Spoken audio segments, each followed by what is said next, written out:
Meeting at 6:36, Montpelier-Roxbury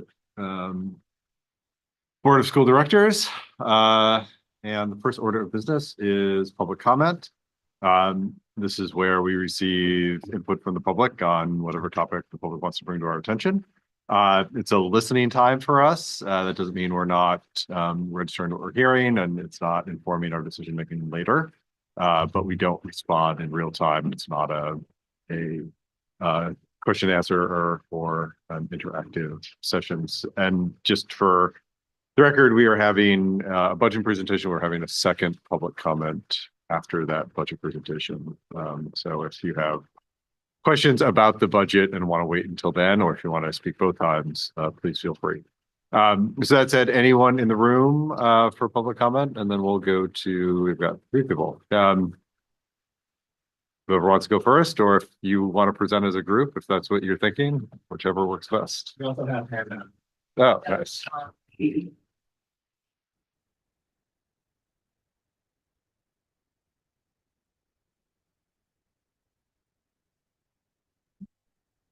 Thank you.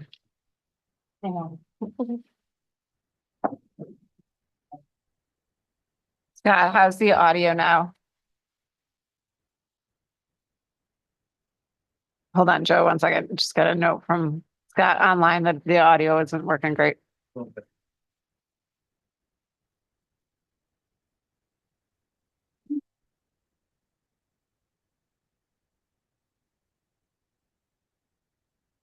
Oh, Anna says it's fine. Okay. Hi, everyone. Good evening. I'm Joe Carroll, the president of the MREA and I'm a Latin teacher at the high school. Thank you for your careful consideration of the budget so far this year, especially given the context of how tough it is for us and for our colleagues across the state. I also appreciate the focus that y'all have done on level funding and making sure that our students have access to the same programming that they've had in the past. But I did want to point your attention to a specific part of the budget presentation tonight that refers to a 0.8 reduction in the world language department here at the high school. And while I know, and we can all agree that reasonable people can disagree on how many classes or sections of class there should be at a small high school like ours, I think reasonable people can also disagree on the merits of finding an opportunity to save money by a position's anticipated vacancy. And I know that's a tough work that you all have as part of the school board. I do want to bring to your attention, though, that the 0.8 position in world language was the result of student demand. These are students who want to access French and Spanish and Latin, and we think that cutting the 0.8 would limit what our department can offer for the students in the future. We also think that this would adversely impact the entry points, our level ones, and the advanced sections that we offer, which is a tough pill to swallow. My colleagues, Colleen and Bridget, will talk a little bit more specifically about that after I'm off. And so I just want to close by saying that we've seen some mention of class size policy when we discuss this. And we think that cutting this 0.8 position would increase class sizes for sure, but it would also counterintuitively decrease sections and therefore we think access points to world language. And basically what I mean by that is you have less access to language courses, so students would be deprived of the opportunities to take a language if there's less sections. Scheduling is far less restrictive when there are 2 or more sections of the class. And so to close, we recognize that students cannot take whatever they want, whenever they want it. There are definitely trade-offs in a school, a small school like ours, but we think that this trade-off comes at too high of a price for our language students. So we feel that it's in the best interest of our students and our community to maintain the access points we have and not limit kids from taking these classes just because coincidentally a vacancy is occurring during a tough budget season. So I thank you for your consideration and have a good meeting. Thank you. Colleen, when you talk, can you move the mic a little bit closer to your mouth? There you go. Yeah. Hi, my name is Colleen Purcell. I'm a Spanish teacher here at Montpelier High School. I've been teaching in Montpelier for 13 years. And I would like to this time just to explain kind of the details of how this 0.8 FTE cut would impact the Spanish program and opportunities for students in Spanish at Montpelier. So to give a little bit perspective for that, right now we offer 5 levels of Spanish. There's 1 through AP, level 5. And we offer a cooking class that is somewhat unique in that it's a bilingual class. So some students take it as an elective to learn about culture and cooking, and some take it for that plus as an elective Spanish.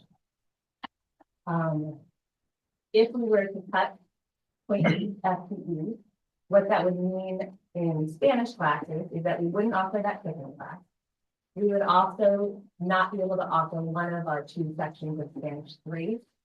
Currently, there are 48 students in Spanish 2, and just given our average attrition rate, many more than what would fit in one section would be requesting to take Spanish next year. And so we have to tell some students that they couldn't take Spanish next year, which would mean that they, kind of in effect, couldn't continue their Spanish studies.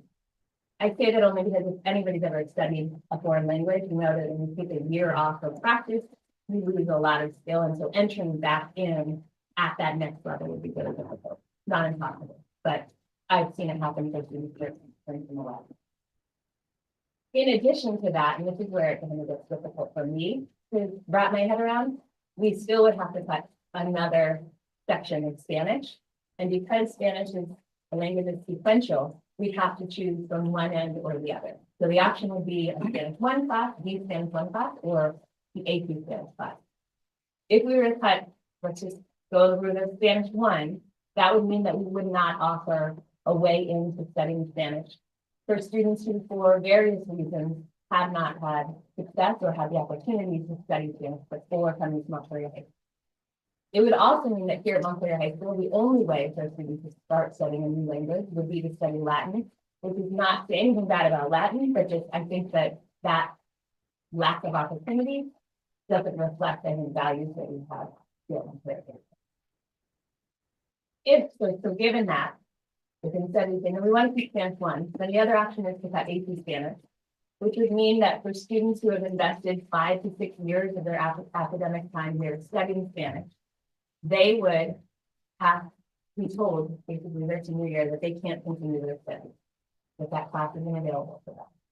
And I think for me, I did this hit home when I was teaching my Spanish 4 class yesterday, and looking at those students, and they're so engaged, and their skills in Spanish have grown so much, and to think that next year they won't have an opportunity to continue that is really hit home for me. And I guess I understand the immense challenge that you all are facing on the board to try and find a budget that's appropriate. And I understand the reasoning behind choosing or considering a position that doesn't have an individual space potentially behind it. I just hope that these details help to see the faces of the students. There are individual students that I can picture that this would impact, as well as the broader impact on the program and the opportunities offered. Thank you for your time. Thank you for your service to the community. Thanks, Colleen.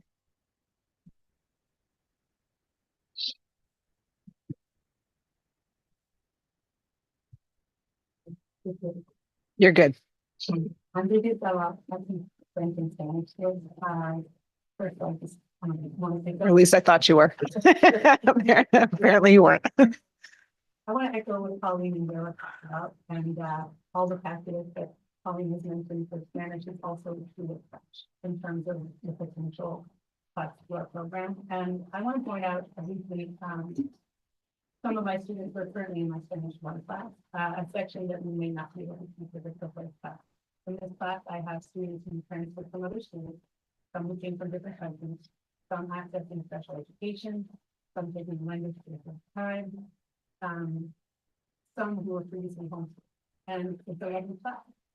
It really starting to think that you limit access to Spanish in the future, potentially the same way that we currently limit access to French and the definition of it. I also want to point to another potential effect of this proposed cut. As Colleen mentioned, Lebanon Tech and Nefesin and two classes that we offer in the world language department. And I want to talk about Lebanon Tech. They're offered on alternating years, and they're both innovative, inclusive classes that were born out of student interest and also serve as a real students. I want to talk about urban tech because the one I know best, that's an interdisciplinary class that combines entrepreneurship, cooking, food system education, and also dog training, living type stuff in the market. In addition to the curricular goals, urban tech also fundraisers for travel scholarships. We've helped support over 30 students exchanges through youth-based scholarships. And we were currently looking ahead at a French and Spanish exchange program centered around these guaranteed funds for all families. For many students, these unique experiential learning opportunities are a core part of their education here, and I hope you'll consider the unintended effects. Thanks so much. Thank you. Anyone else in the room? No, it looks like we have one person online, and again, please introduce yourself.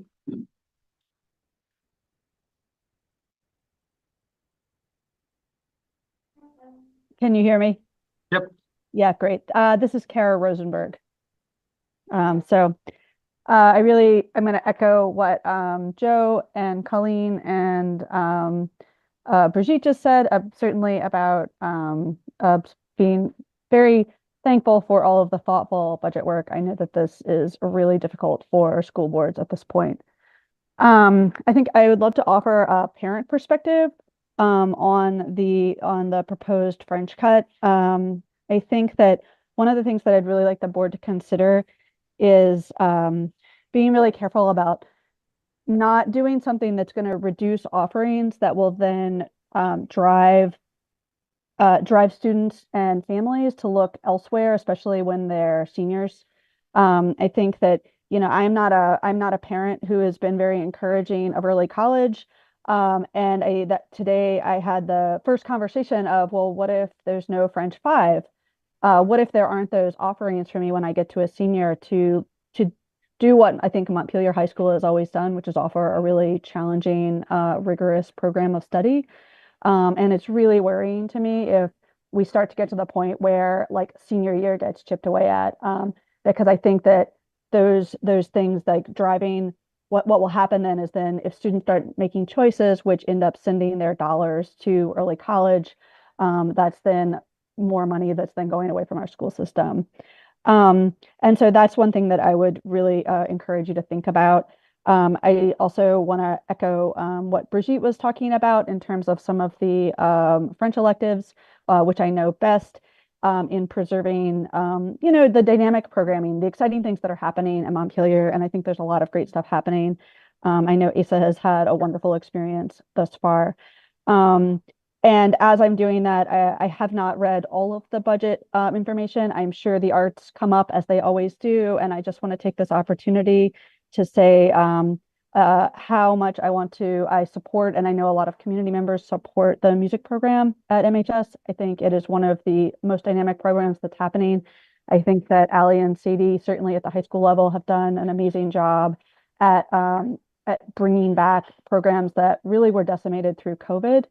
And certainly at U32, where I work, we see this a lot, like what's really happened to the music programs over COVID. And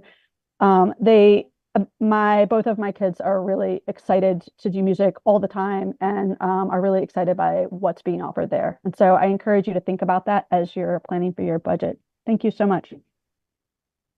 Great, thank you. Yeah. Anyone else online? I don't see anybody else. Great, no, thank you. And again, we will have a second public comment period after the budget presentation. Next order of business is the consent agenda. This is where we approve a variety of kind of just pro forma business, so we don't have to take the time to individually discuss them. If there's an item that a board member feels needs further clarification or discussion, that can be pulled from the consent agenda.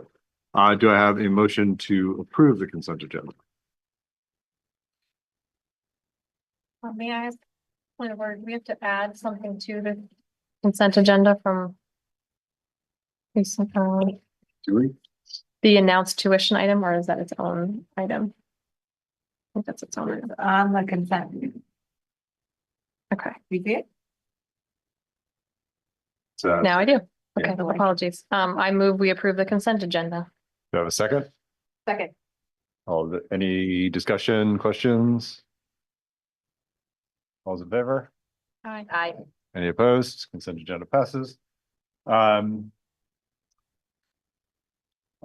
Two potential board actions. One is, well, one in particular is very exciting, but we'll start with potential motion to vote on and dissolve the transition committee. Rhett, you wanna? What, do you want to either make that motion or explain the? I move to dissolve the Roxbury Transition Committee and then hope to speak about some of the accomplishments of that group in discussion. Yeah. Do I have a second? Second. Discussion? So the Roxbury Transition Committee formed before the 5-year implementation of the new weighting system came in, before we knew that the budget was going to be skyrocketing to 23%. We didn't know that the budget would fail at that time. We thought that we would be looking at sort of the pros and cons of keeping the school. By the time the committee got sort of in motion, that had all changed, and basically the wheels had started turning. The budget, I think, had failed, and it was pretty clear that many folks in Montpelier had feelings about keeping our little school in Roxbury. I don't want to speak to all the emotional stuff, but the transition committee ended up focusing on improving transportation from Roxbury and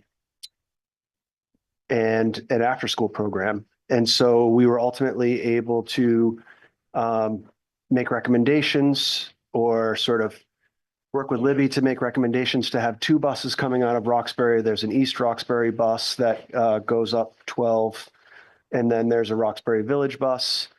A lot of kids get on at the school for the Roxbury Village bus, and their transportation time is about 35 minutes. So that's great. There was a lot of fear of really long transportation times. Busing is still hard. It still happens in the winter, and it's, K through 12. I don't know how many seniors are on the bus, but there's a wide range of ages. There is a bus monitor when things are right, as I understand it. And that's all been a success. The Roxbury after-school program, the Bridges program, is a 3-day program, Tuesday, Wednesday, Thursday at RVS. And that's been extremely successful and really, really well received by folks in Roxbury. The kids get together at their little school, which I think means a lot. They're with staff who they had been working with in previous years for a number of years. It's open to homeschool families, and there are a few families that chose to homeschool rather than having their kids come to Montpelier. And so there are maybe, in my view, the after-school program right now is more inclusive than the school ever was, because there's such a wide range of homeschoolers there. The programming is excellent. We're starting a ski program at Bolton. I'm excited to be there for that. I was there last year. It was awesome. A lot of kids getting on a ski chairlift for the first time in their lives is pretty special. So those are the main accomplishments of the Roxbury Transition Committee. There's one other accomplishment that was sort of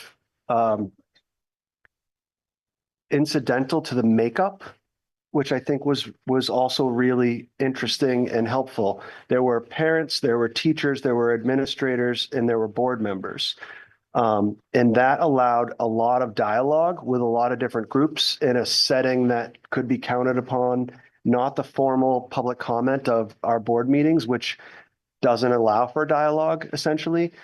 That dialogue was really productive. It was really helpful. I think there was some healing that happened with that dialogue.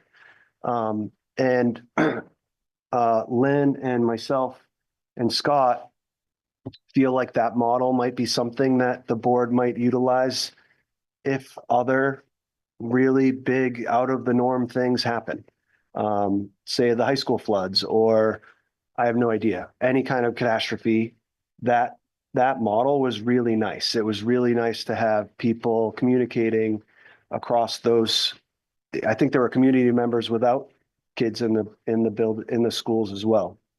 So we want to recommend to the board that everyone keeps that model in mind in case there's some kind of,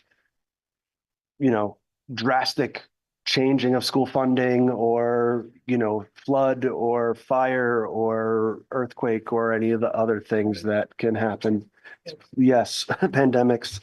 And then ultimately, the board decided to offer the building back to the select board in Roxbury. The select board has put 3 options forward for a floor vote at town meeting day in Roxbury.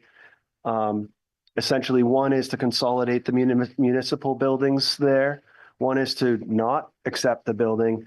And then one is in line with the presentations that were made to the board that include the private school in Roxbury utilizing some of the space and looking for other revenue sources for that space. So we'll see how that goes for Roxbury, but I think the outcome is what the outcome is, and that model is potentially something that might be useful to us if we run into a wall or a hole or something like that.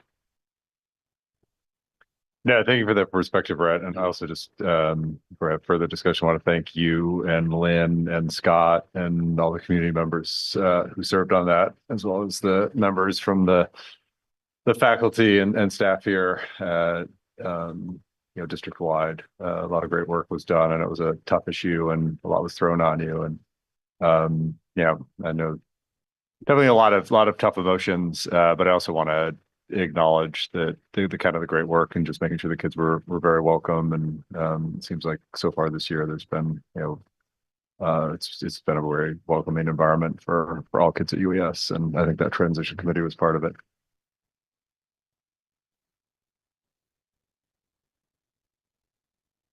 Any other comments or discussion? All those in favor? Aye. Aye. Any opposed? So motion passes, and again, we will keep the model in mind for future events. And then finally, we have a wonderful applicant who is willing to step into the second Roxbury seat on the board. Casey is Capon.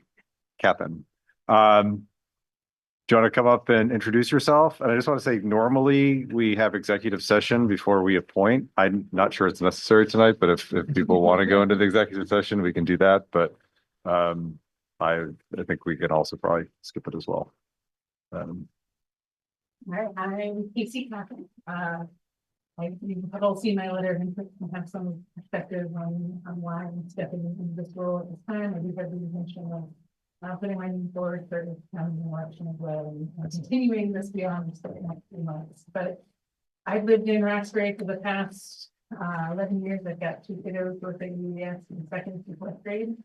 And although I haven't necessarily been sitting at the table, I've been observing over the last couple of years when we've been board meetings, and am honored to be being considered to them. So I think I'll come to some very difficult decisions, with thoughtful, deliberative process, and I have a lot of respect for the work that you do. So I look forward to the opportunity to join you and this conversation. Excellent, thank you. And you already addressed one thing I was going to bring up with you, was the fact that your appointment will be short, and then you have to go to the voters. And just I think I told you this in email, but I think the signature deadline is sometime at the end of this month, perhaps. Yeah. 25th. Yeah. Good to know. Yeah. Form. Yeah, questions for Kathy? Or Casey, sorry.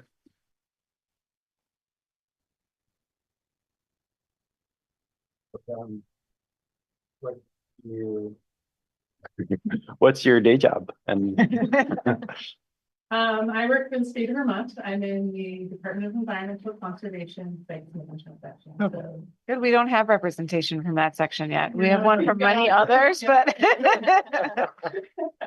I know you talked about PCBs. Yeah, great, great. Right up our alley. Fantastic. I do mostly super fun work. It's kind of an issue when we did the UES playground. Yeah.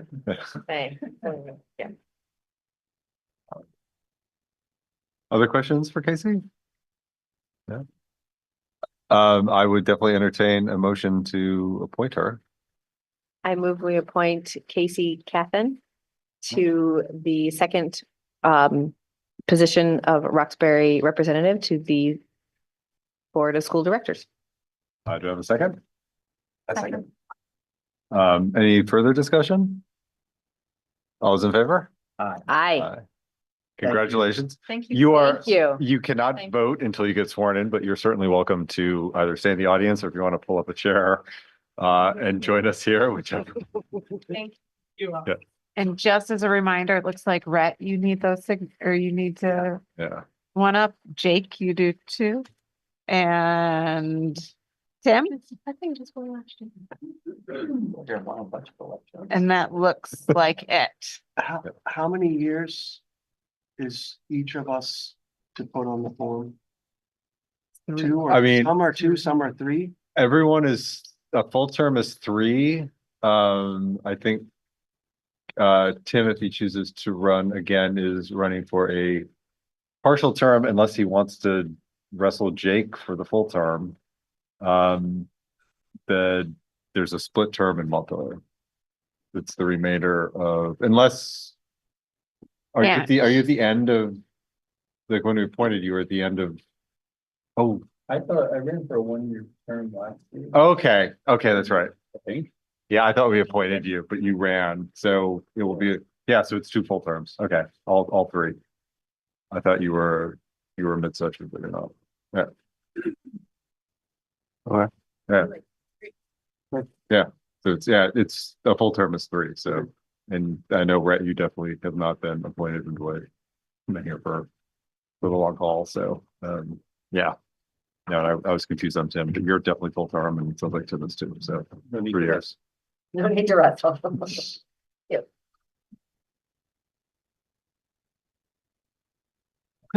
Anna has sent me school board membership documentation just in case anybody wants it because she's that good. Thank you again, Anna. Okay. Budget. All right. Well, let me share it.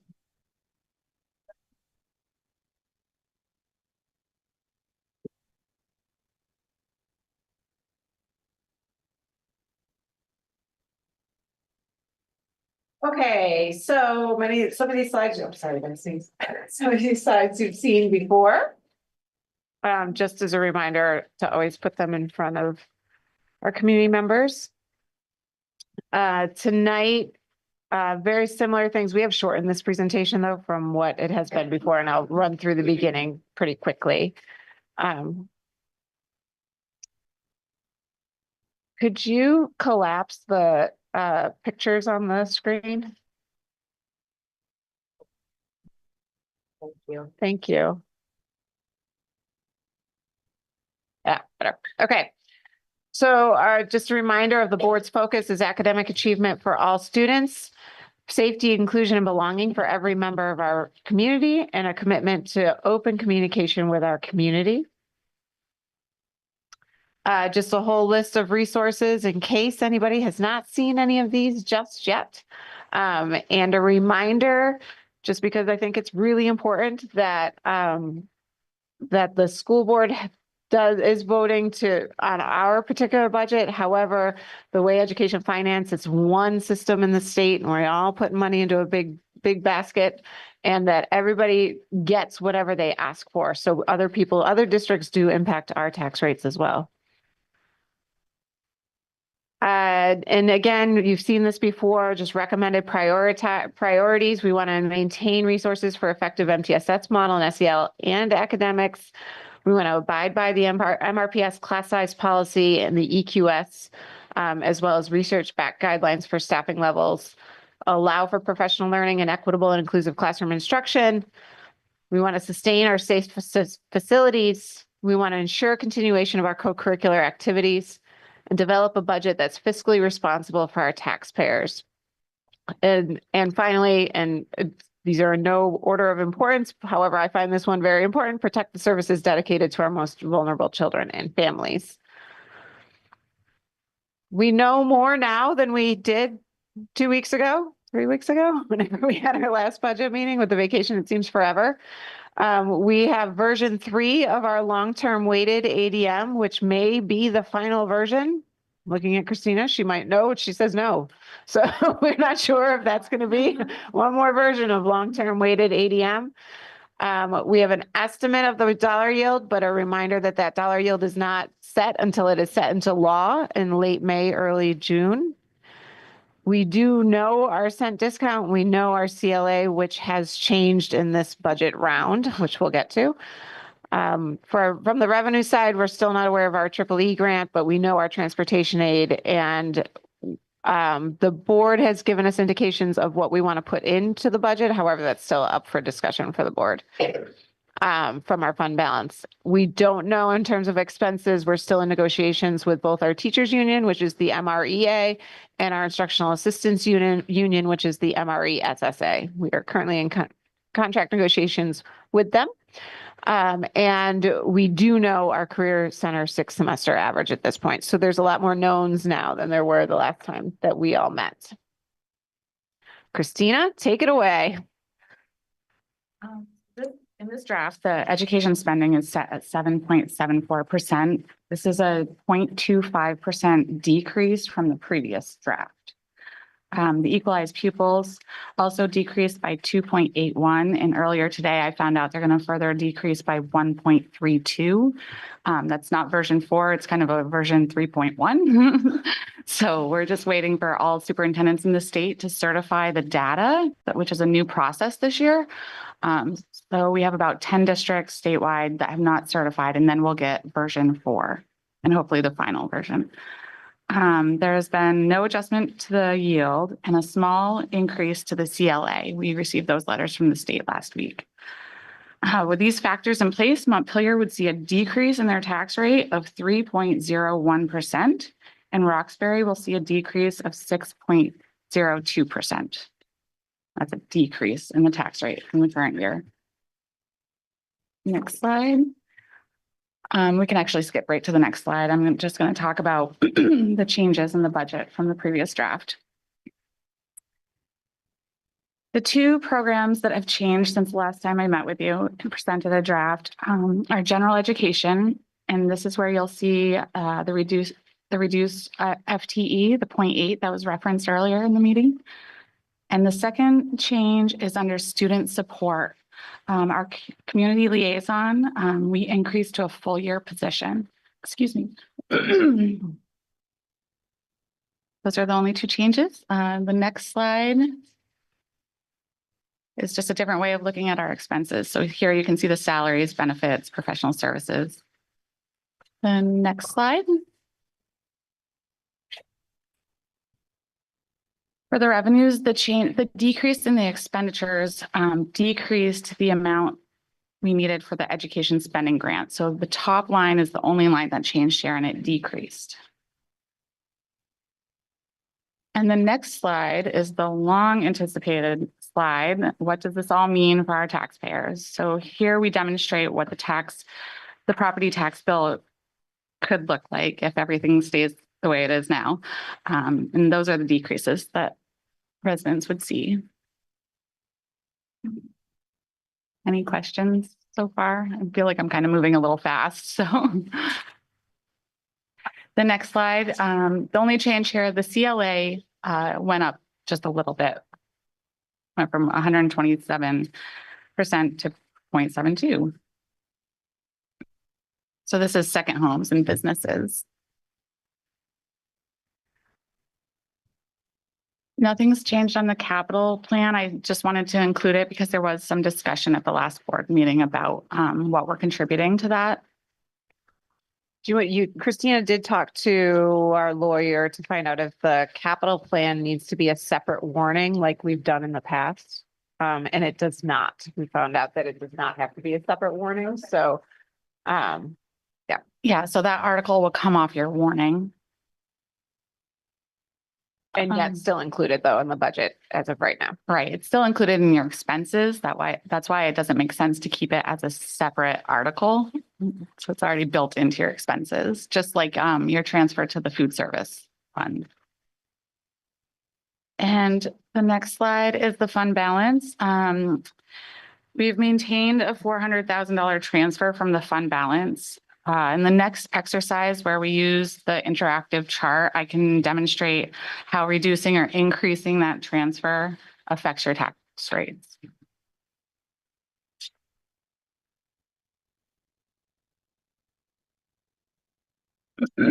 Hold please.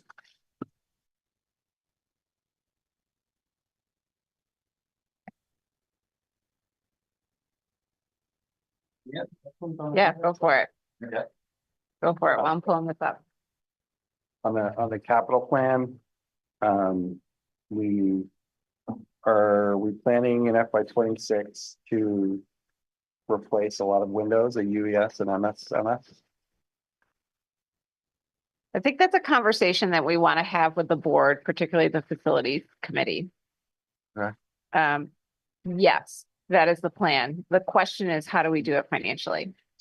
What's the best way to do it? $270,000 is not going to replace the windows. So we want to talk with the finance and the facilities committee. I think Tim's got this on his mind as well, of what's the best way financially to do that the board wants to go for. So I think it's worth further discussion. Okay. Because it kind of looks like the next 3 years is all windows all the time and all the money is for windows. Yes. So it doesn't have to be that way. So it could go that way, or it could go other ways that may or may not be prudent. So we just want to have a conversation around it. You could decide, for instance, to go out to bond and do it all at one time. You know, there's worthwhile conversations to be had about what is the best way to get a major project like that done. And the capital plan is for like planned projects and like emergency things come out of a different source. Typically, yeah, we did make an emergency decision with the roof here at MHS this past summer because it was leaking in the cafeteria. That came out of the capital plan, which is why where the money went. But it's definitely worth further discussion, I think, beyond this budget, but it's worth further discussion for the board. Okay, thank you. Jake, were you asking because you would think we would want to put more money into the capital plan in our budget? Because that would be an impact to our budget. Or do you think we should leave it at 270, which is what is currently in there? I'm not sure. Oh, okay. We did talk about it in facilities committee a little bit. And you know, it was scary, the cost of each of those huge windows. But also I remember like the mechanical functioning of the windows of the middle school is really, really bad. So those are pretty high priority. So I think we should talk about it more.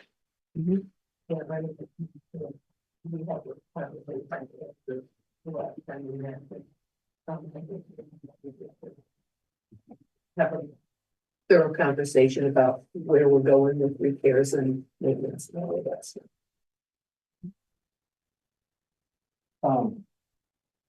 I think I heard the concept of bond vote to do more at once. Is that logistically doable? Because It's logistically doable. It's whether the taxpayers want to do it, want to do. That's part of the logistics. That's the harder part. Like a contractor could do more windows. Yeah. It's not, it could be done in like a summer. Right. If you wanted to spend that much money without interrupting teachers' ability to get in the classrooms and prepare for the year, and could be done quickly. That is one way to think about it. Yeah.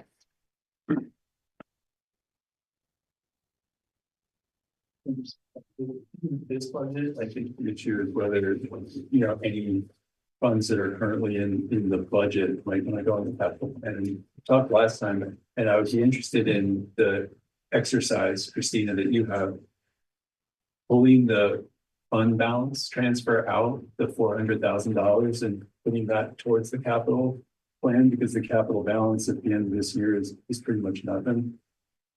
And so just thinking, if we have another roof issue and need some funds and that this year may not be in the year we need to buy down the tax rate with that fund balance, it may be prudent to sort of wean ourselves off that practice and move that $400,000 into the capital fund. So that would impact this budget. And I guess Christine can tell you how. All right, put up.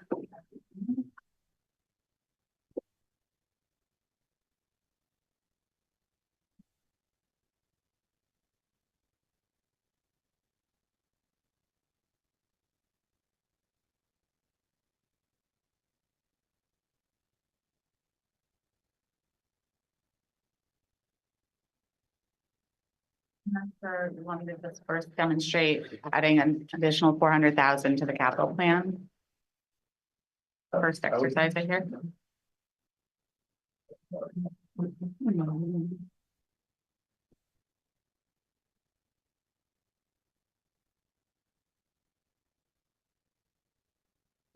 That would change. Oh, we're on different ones. Nope. Nope, It there it just is. took a second. Oh, okay. All right, so in the bottom right-hand corner, you can see Montpelier's tax rate would still decrease by 1.49%. Roxbury would decrease by 4.53%. But that's with, just to be clear, there's still the $400,000 surplus addition to a revenue source. Like you didn't take 400,000 out of that. Yeah, so for simplicity, I just added it to the Yeah. capital plan instead of decreasing it from the non-tax revenues, but that's Right. just math. At this point, though, let me just demonstrate what would happen if the yield, we stuck to that plan and the yield dropped. Any suggestions out there? 500. 500. 500, Alex. Hey, Christina, on the 400,000, I feel like I should know this, but I don't. But would that affect the budget that we're about to warn? Like, it doesn't, it's sort of aside from that. So there's two ways to look at it. You have your fund balance. You can make a motion to just transfer it into the capital plan, but here it's built into your expenses as a revenue and an expenditure because it's coming from your fund balance as a revenue.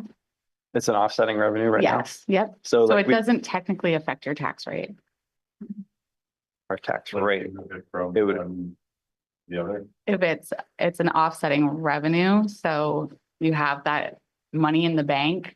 Yeah. And then you're just moving it to your capital fund, which is a separate fund. yeah, the reason I ask is because like, the budget, the top line number we could warn but then depending on how things go in the ed fund, we may decide to do one thing or another with the $400,000 of fund balance. Yeah, well, let me show you. I just decreased the property yield, dollar yield by $500. And your tax rate just jumped up to 5% and 1.8% in Roxbury. And that's with another $400,000 on the capital plan. Yeah, let me remove that just so you can see what's happening.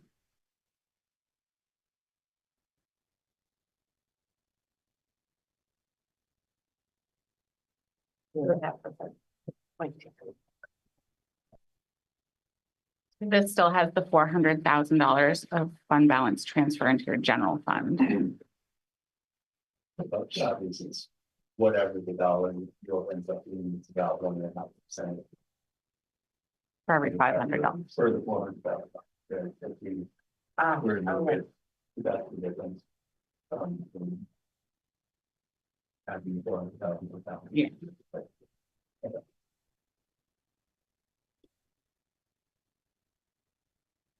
And I would just remind the board, and I know you know this, but I just would remind the board that should the board want to move money from the fund balance into the capital plan, you can do that. You know, you don't, that doesn't need to be part of the budget discussion.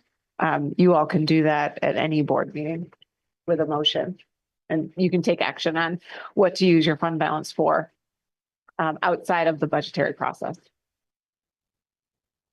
Christina, can you remind us, for the FY 25 budget, we planned on using $400,000 of the capital fund, is that correct? But then we The didn't fund use balance. all of it. Sorry, thank you, the fund balance, So for fiscal year 25, sorry, Five. 24. 24.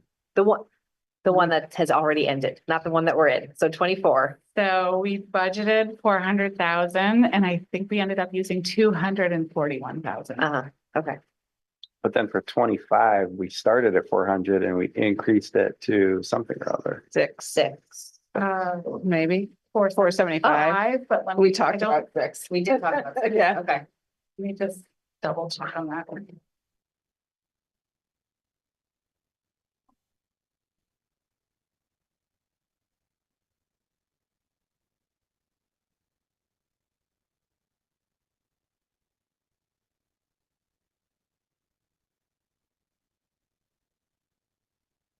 My network's really slow right now.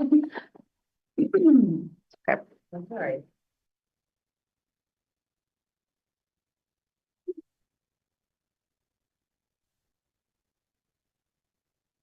I think, while Christina's doing that, the ed fund, it gets property tax revenue, but it also gets other revenue sources. And they're not doing so well. Through the first half of FY 25, they're down $8 million. And so that means that the fund is going to get a downgrade for FY 25, probably of around 16 million, because half the year we're down 8 million. And then that also means that next year, FY 26 is probably going to be a downgrade of something. So I think that things in the ed fund are going to, not be as rosy as they look right now, like meaning the yield is going to go down by something This year. this year. Yeah, as the legislative session goes on. I have the number. So for the current year, there's 475,000 budgeted. And we don't know until the end of this year how much we actually will use That's of that? correct, yep. Okay. So just to reiterate what Jake said, our expert in the room, that we can anticipate that dollar yield decreasing for FY 26. And we may or may not know that before the board is warned a budget. And Jake, what would be is 500 a reasonable estimate, or just kind of throwing stuff at a wall? I think it's kind of reasonable. In the commissioner's letter, there was like a 5.9% average bill increase. But if you just look at how those non-property sources are performing, and you did a downgrade for FY 25 and FY 26 of 16 in each year, that would be about a 7.9% average bill increase. So just that by itself is 2%. And on our tables, we were at, I I don't remember what the orange column was a minute ago, but here. anyway, I think that 500 is a good number to plug in for a decrease on the yield. From where it is right now? Yeah, from the letter with 85.53 or whatever it Yeah. was. Okay.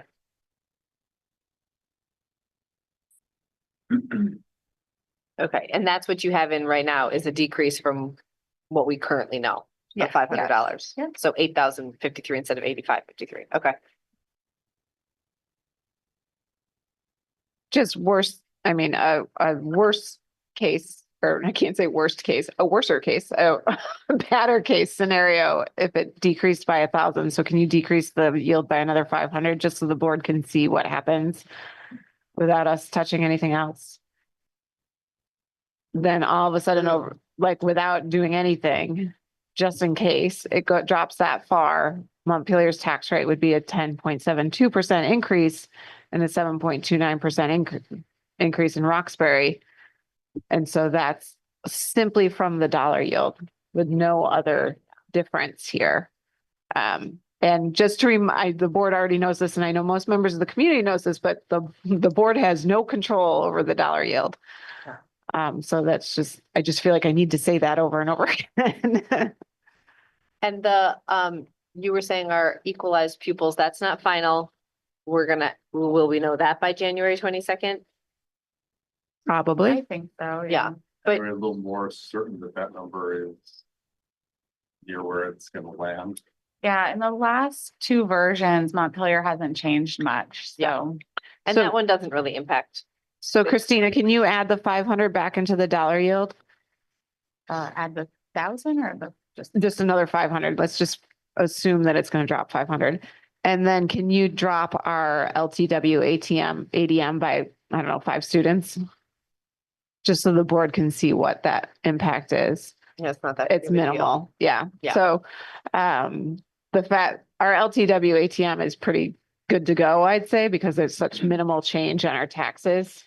With the numbers we're talking about for our changes in other districts, it may be different, but for our district, it's nominal. It's the dollar yield. That's the major concern.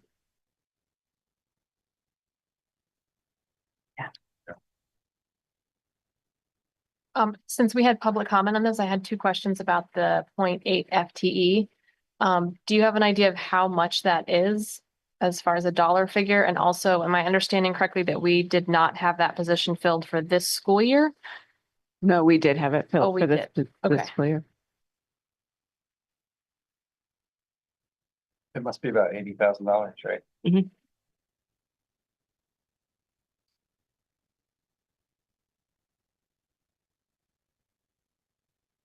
Yeah, she's getting the exact number.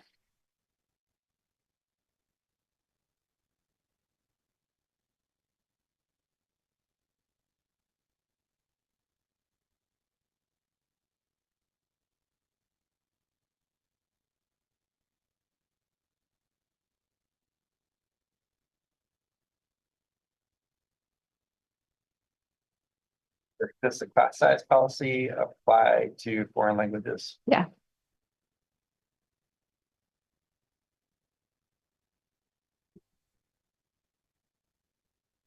Is this the first version of the budget where we're seeing the RIF?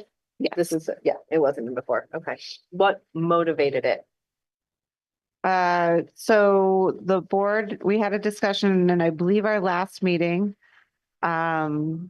regarding potential RIFs and stating that we value our employees quite dearly in this community, on the board and every other factor of our district. And if we could use attrition with our class size policy, we would consider that when it happened. Mhm. So this is that opportunity. Mhm. The average class size policy, or the average class size for our world language classes here at MHS across all of them, right? So it's an average, Yeah. keep that in mind, is 13.6. And the low for our class size policy is 18. So we're quite below that. I see. The average in our class size policy is 22 kids per class. So our world language department, as you all saw in public comment tonight, are wonderful individuals and very good at their jobs. And quite rightly are stating why it's so important. And it's not the world language piece particularly, it's the attrition piece, Mhm. that it's not influencing a person and still abiding by our class size policy. Mhm. And you said right now, the average across all world language is 13.6 Yes. students per class? That's every world language class. So they're very different classes in there. Right, So right. it's important That's to true. note. Is there a different class size policy for world languages versus like math or ELA or anything like that? Yeah, your class size policy, it Push doesn't back. specifically say world language is different, but for instance, English is different.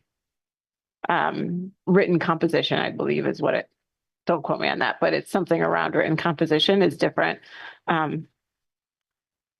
Music is different, band, PE, there are different class size policies, but the world language fits in the same boat as math.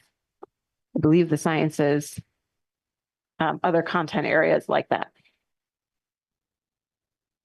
Just speaking for myself, I'd like to not have that on the table until we have a little bit more information, because it does sound like it directly impacts student experience here. I'm a little biased because I have one of those kids who would be taking another world language next year, and it'd be a real shame to interrupt that flow. I know we have these challenges, and I'm not saying it won't have to come back on, but when we see that even if the dollar yield goes down 500, the tax rates are going up 3%. We had to close an entire elementary school last year, and that was really hard. So I'd love to not cut classroom specific experiences if possible, speaking for myself. I think the math is kind of interesting because with world languages, you have some group of kids who take these core classes, but then for world languages, they have options. Mhm. So you're spreading that same group into, out into buckets. So I'm wondering if it makes sense to have the exact same class size policy for things like that.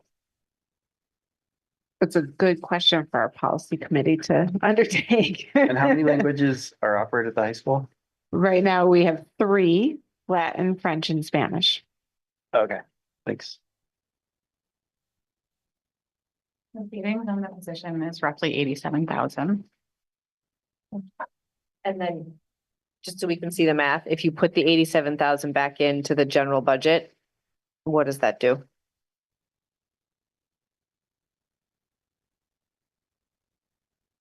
I'm guessing not a whole lot, if 400,000 was 1.5% on the tax rate.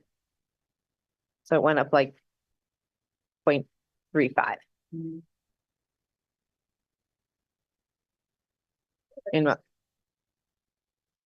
Miriam, can you talk into the mic so everybody can hear you? or it can come up, yeah, come up closer to. I just like to second what Jill said. I think that especially seeing this very clear and say well-designed handout that just for such a small difference in the budget, it would make a really big difference in a program that, in my experience, can make a really big difference in students' school experiences. Languages are one of the classes that a lot of different students come together to take. And I think that it's a really important skill that people graduate high school with. Learning a different language, I think we can all agree, helps broaden people's horizons and helps them to see the world in a different way and think about the experiences of other people in a different way than any other program that we offer at these schools too.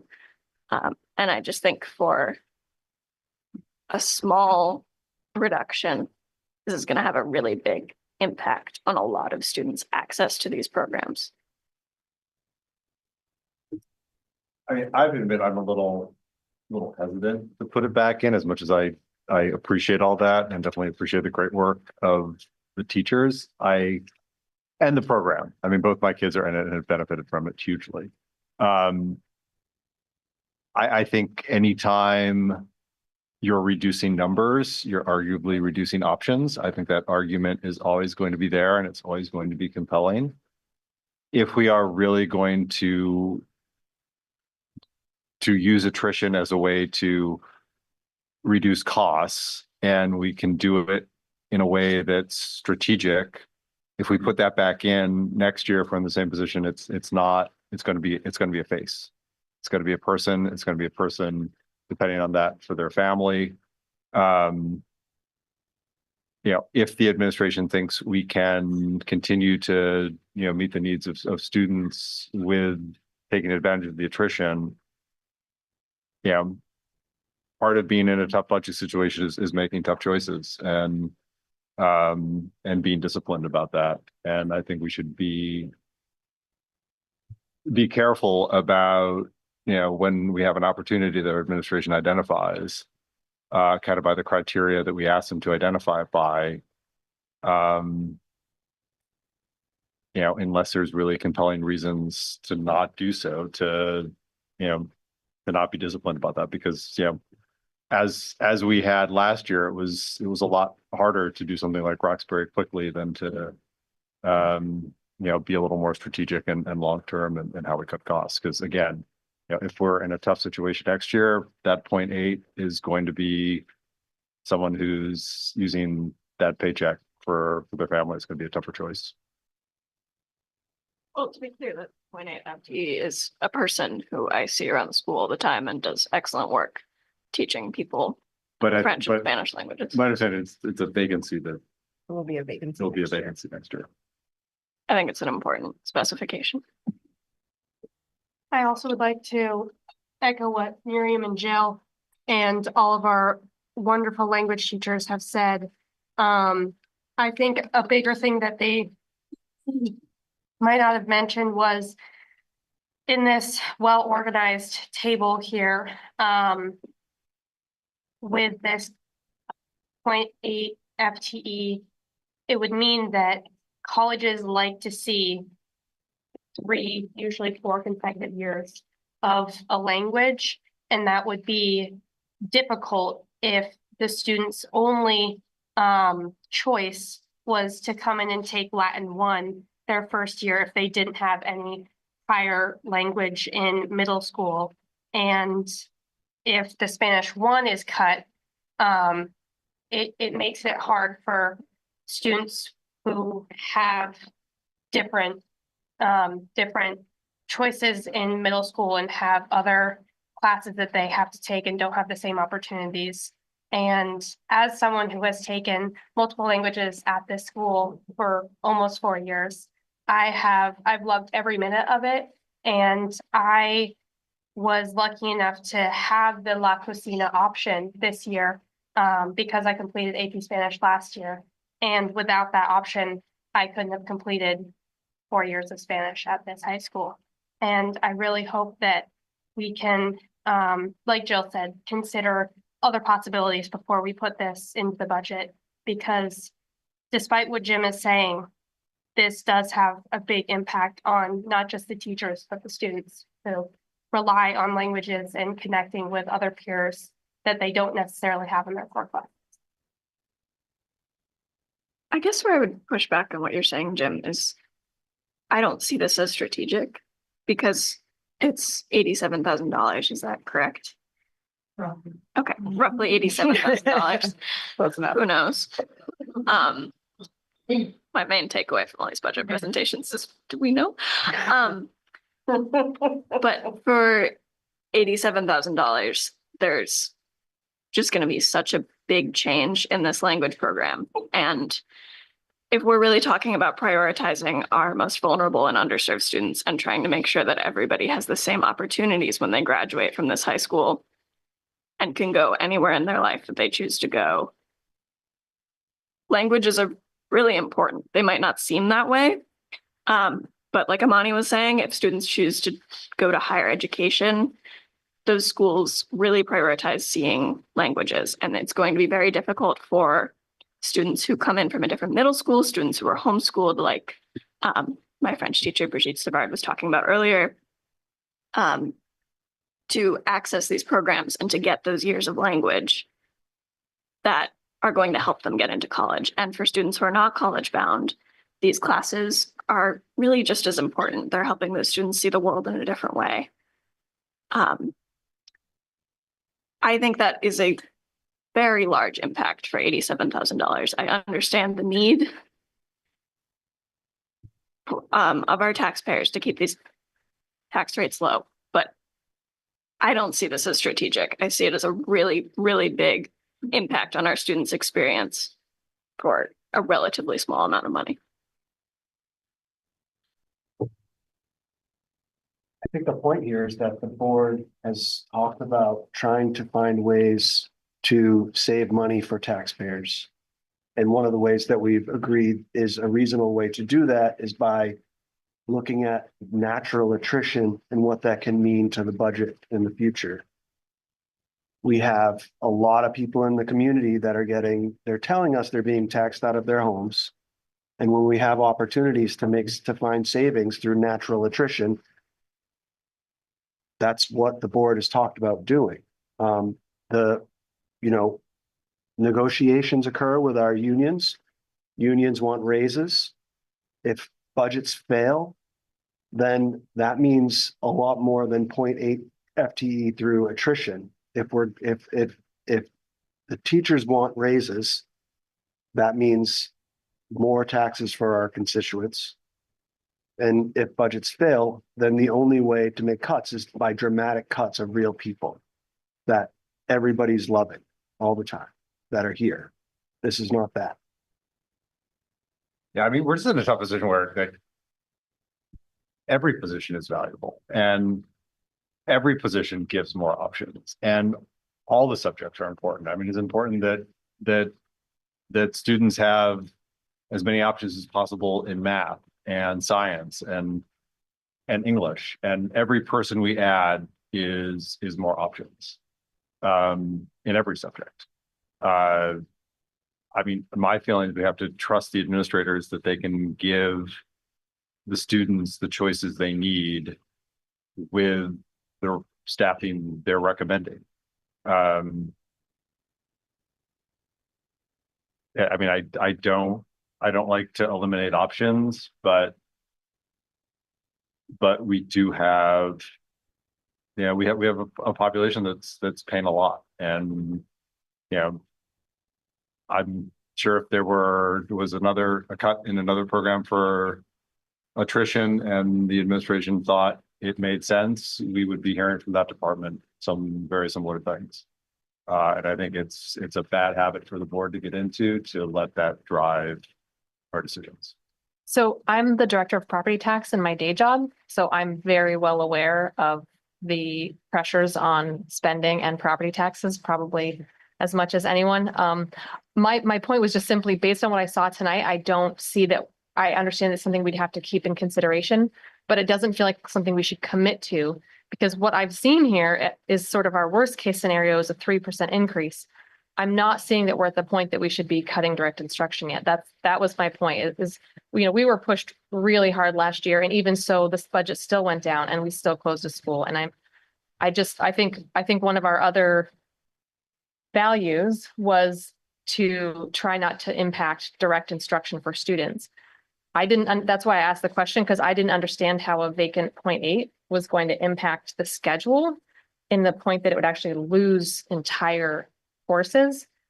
I think I understand that now, but I don't feel like we're backed into the point tonight that particular component needs to be formalized this evening. It very well might have to come back on the table in the next meeting if we get more information about, well, we still don't have the yield.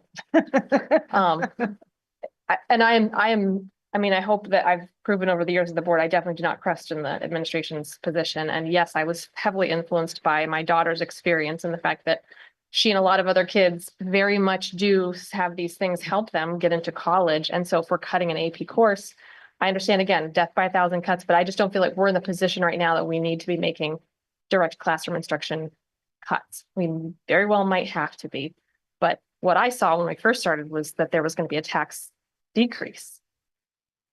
Again, I understand this a lot, that the yield will still change, but I don't see, even in the sort of lesser good case scenario, that impacting direct instruction by cutting an AP class or a language course is a reasonable trade-off. I think the impact is greater than the $87,000 that it would change in the budget. I'm just speaking for myself. I just want to be careful of our language though, because we're not suggesting cutting AP classes. I don't want that to be the headline.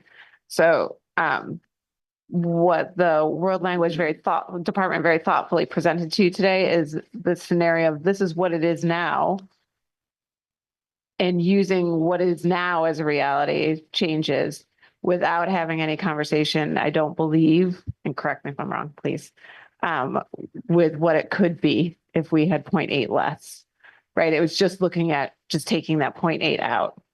So when talking, like, this wasn't a quick decision in any way, shape, or form. But in talking with Jason and the administration at MHS, we can combine classes, we can do other things with scheduling. And so there are other ways to think about this as well. In terms, we wouldn't be presenting a position simply because of the attrition, right? Because if we had a math teacher resign, we'd have to hire another math teacher because of numbers, right? That this is something that has low class sizes across the board, and is valued, absolutely 100%. And the administration here at MHS felt that we could do things a little bit differently. So it's just important to note, like, nobody's saying cut AP classes. I think it's just, we have to think about things differently. Okay, thank you. I'm wondering if it's reasonable to get sort of at the next meeting, a peek of your thinking on that, because right now I'm not sure what that looks like, but it makes sense that there may be a option A and option B might not be our only, on this handout might not be the only options. And I wonder if it's possible, since this isn't the last meeting on the budget, if we can have a little bit of a sense of your thinking on what the language program might look like with 0.8 FTE. I can talk to Jason about that. Scheduling at the high school is like, I don't know. Well, I don't even know a good metaphor for scheduling at the high school. It is very, very messy. So to have a definitive, this is what it might look like without numbers of kids, without information you'd need to make that calculation, would be very hard to do. It's possible, but there is no definitive, like, this is what it would look like without that. I'm not looking for the definitive. I guess I just think I've heard from, we've got the handout that was sent around today, and I think just hearing that there's sort of differences of opinion on the board, I think it might make sense that if we heard sort of more of an affirmative case for why it makes sense, then it might be something that would help everyone kind of land. I think we could do the best we could. And that's all. Yeah. Do we have another meeting on the budget? We have a meeting that at the end of that meeting, you'll need to warn a budget. You'll need to approve the warning language. Which would have the number in it. Yeah, Yes. so we can take a peek at that. I think that makes sense. Keep that in mind. I'm curious about why the classes don't fill up more. Is it a scheduling problem for the students to sign up because they have a low class size? So instead, why don't we fill the ones we have? I think there's lots of different answers for that. Honestly, I think Jake's thought that I'd never even thought of before, that world language is split into 3 separate languages here, is a legitimate statement, right? When I'm talking to world language teachers this morning, we had a vacancy there, so we had to do Spanish 3 through VTVLC last year, 2 years ago, thanks, Colleen, which was not successful for many students. And so that would influence numbers for higher level Spanish last year and this year. We had COVID, which influenced just class sizes in general still for our upper level pieces. And they are electives. They're not they're not mandatory for our graduation requirements. So they are technically elective courses that kids do or do not have to take. So I think there's lots of reasons. Those would be 3 that pop into my head right now. But there are many reasons why. And I'd say 4th, we're a small high school, right? We are relatively a small high school. And so while we would like to offer our kids everything, that costs money to do so, right? And If there's low enrollment, I'm not saying don't offer stuff. And I'm just thinking, maybe that is the place to think that is the program.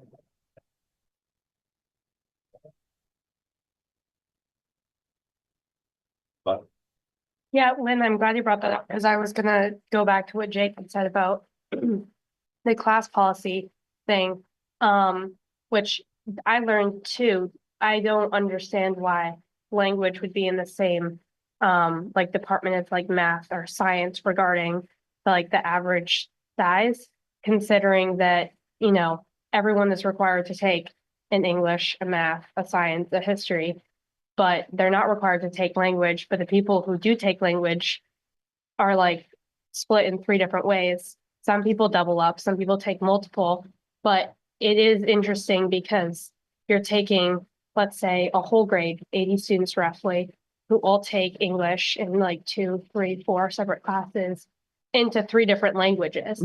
And not all of them take languages.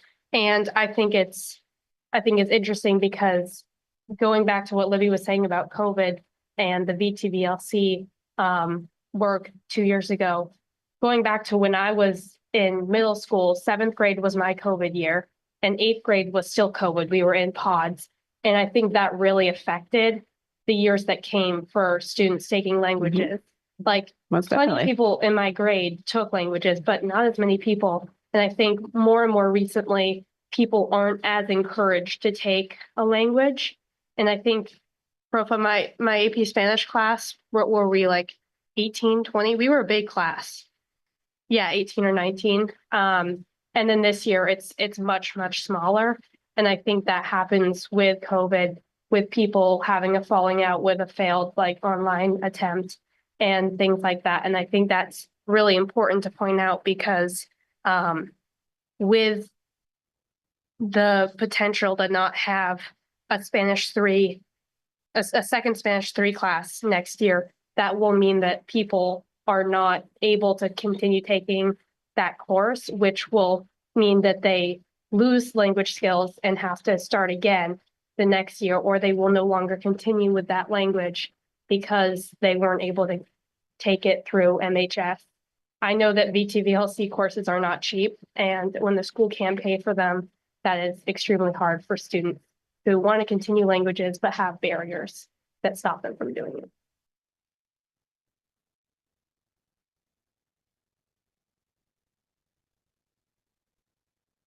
So, well, next time, is that sound like a good? I'm looking at Jason to see if it's possible because I don't want to speak for him on that since I don't do high school scheduling. He's Kind of map out some possibilities.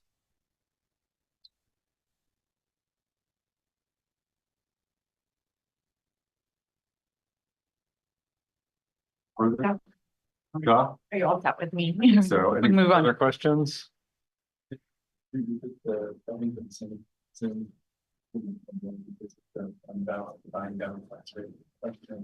Sure. Next time. Next time, that's you know. I really do think that this year is, I mean, every year is difficult, but I think that this one's better than. Last year, but now, based on all of the signals that the state sending us. Like to try and set us up for success in the future by having more pushing and not. And also kind of replenish the capital fund because the little stories of the middle school second floor windows freak me out. So. Yep, definitely. Christina, I just want to make sure before we lose you, you're okay with that in terms of, because the warning is that we can do that as we go, correct? Change it right here. I just want to Print it make out. sure, I just want to make sure before we agree to that. What is the date that we have to like, is it? So we have a printing deadline is Right. what, Okay. and I think it's the 20. You texted it to Jake today. Well, yeah, it's around the 20th. Okay, that's fine. Both towns, Montpelier and Roxbury have different deadlines. Oh, we have a printing deadline of around January 22nd. The budget has to be warned. She just texted this to Jake today, so I'm reading Christina's words. The budget has to be warned 30 days before before the board's annual meeting. But the town clerks have given us the deadline of the 22nd. Number 22nd. Yes. in 2 weeks from today. Midnight on the 22nd. So Christina would email it out right after. There's a lot of work to do on the 23rd. We'd be a day late. But that's okay. Yeah. I mean, really, I don't want to create an impossibility here. It's not impossible. Okay. We were planning on voting on the warning on the 22nd anyway. All right, yeah, thank you. Otherwise, we'd be voting on it tonight. Thanks, Christina. Yeah, no, Yeah, thank you. thank you. We did say we'd have a public comment period after Oh, that yeah. presentation. Anyone in the room or online have Fol- questions? Or follow-up comments for Follow-up us. Comments, yeah. Yeah, Kelly? I just want to, Colleen again, hi. I just want to address the point that I think Jim, you made about kind of if this happened in any department, this would be the piece of losing opportunities. And I just think there is a unique aspect to language classes in that they are sequential. And so you can't cut out a middle option and still provide the program. And we don't have multiple sections of classes. So it's not like we're looking at our 5 sections that we teach and combining them to make 4 larger sections. It's the most we have is 2 sections. And so that idea of combining Spanish 3 limits it to 1 section, and then you just can't fit that many students in that 1 section. Okay. Thank you. Thank you. No, that's helpful.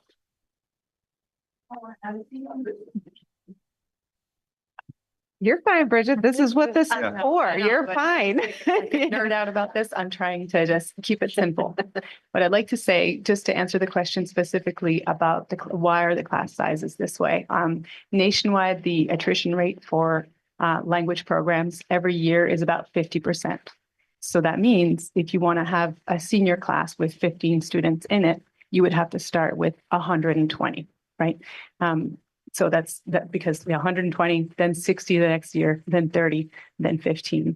So obviously we're not starting with 120 students in our classes. And our retention rate is much, much higher than that. A testament, I think, to our students and their resilience and also to the success of our program. I think we have about 10 or 15% of our students who from one year to the next decide not to continue with the language. So naturally, we're going to have, if you start with a class of 24, if you do the math on that, you can't have a huge, if we had 1 section of French 2, that would significantly limit how many people would make it to French 5. Thank you. No, thank you. All helpful. Very helpful. Thank you. The one thing I would add, everyone, is that I think the attrition savings, we should decouple that from the class size policy. The class size policy, it has specific exemptions for new specialized and advanced classes. So I think reasonable people can disagree on how you would draw that average out, right? So for example, advanced might be AP Spanish. That I think a reasonable person reading the paragraph could come to the conclusion that that would have to be out of the rolling average. So I think there's a merit to the attrition argument. I understand the humanity behind that, but I think the class size policy argument is a separate thing that I think needs a little more careful reading of that specific paragraph at the end of it, which carves out those 3 exceptions. Thank you. No, thanks. Other questions or comments? Oh, we'll check out one side. Let's check on one.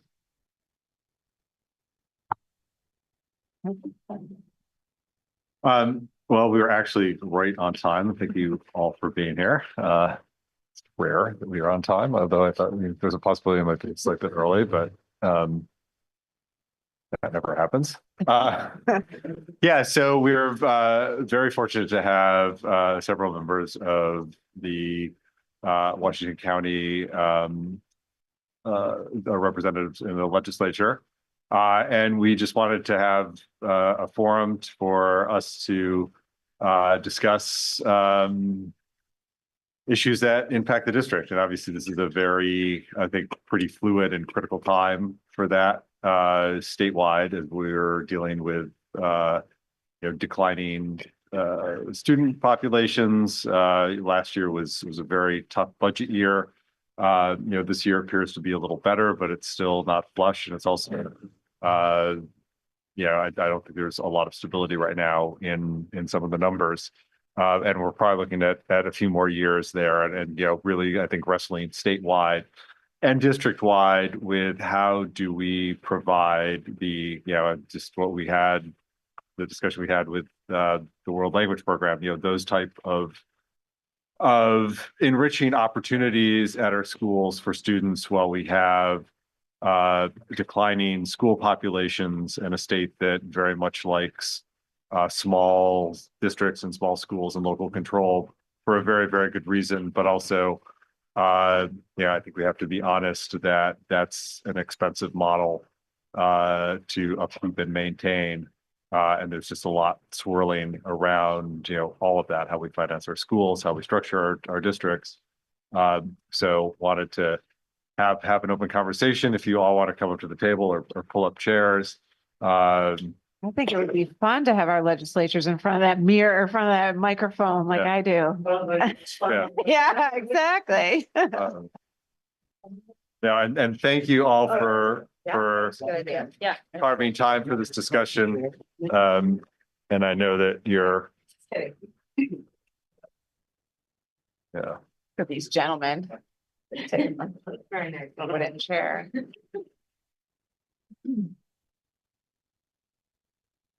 Thank you for coming. Yeah, thank you. Coming. Welcome, crew. We got a powerhouse in front of us. Yeah. Jim. Is there no one's online? No one's online. Kate McCann wrote that she apologized, but she couldn't be here tonight. Yeah, so I mean, I think the issues I have in my mind, and others might have several. We obviously do not want to end up in the mess we were last year, and I know that everybody on both on your side and our side put in a lot of extra hours to navigate that. I guess kind of top of mind, the things I'd really love to hear from you about is, one, just how you're feeling about this session, what might be coming up, whether there's any surprises. I'd love to hear just the discussion on kind of, my thought is we need some pretty significant changes. We talked about class size. I think some sort of mandatory class size policy statewide might be helpful. We have, soaring healthcare costs. I know that there's just only so much the state could do on healthcare costs, but we were relieved that the healthcare increases were only 12% this year. Exactly. That's just not sustainable. This district is at a place right now where when we hire a new teacher, kind of a first-year teacher, the cost of ensuring that teacher is about the same as the salary. That again, it's not sustainable. It's a huge piece of our budget. There has been some talk about a statewide teacher contract. The size of our schools and districts, I think there's a lot of advantages to small schools and small districts. It's a really expensive model. Getting people around the table to make those changes is very hard. I think thinking of ways to incentivize it without creating harm, or getting past some of the perceived harm, so people find ways to figure things out is big. There has been a 50-year discussion with our neighbors in Middlesex, East Montpelier, Berlin, Worcester, and Calais about merging our districts. It's really hard to move that forward, but this is a district where it really makes a lot of sense for that conversation to not only take place, but for something to occur. And I think, some of the issues we had tonight about, opportunities in world language would be an easier conversation in terms of preserving options and cutting costs if we didn't have two relatively small high schools 3 miles apart. And I think we have to start to wrestle with some of those realities. And then there's, I think, larger questions that play into this. Housing. It's really hard for starting families to enter into the housing market here. And it's also really hard for empty nesters and retirees to find downsized housing that will open up some of the 4 and 5 bedroom houses they're in. Where a family that is kind of in the prime of their earning years and also the prime of their school going years can move into. So wrestling with that is a big thing. So just a few things. No big. Yeah. Go ahead, react.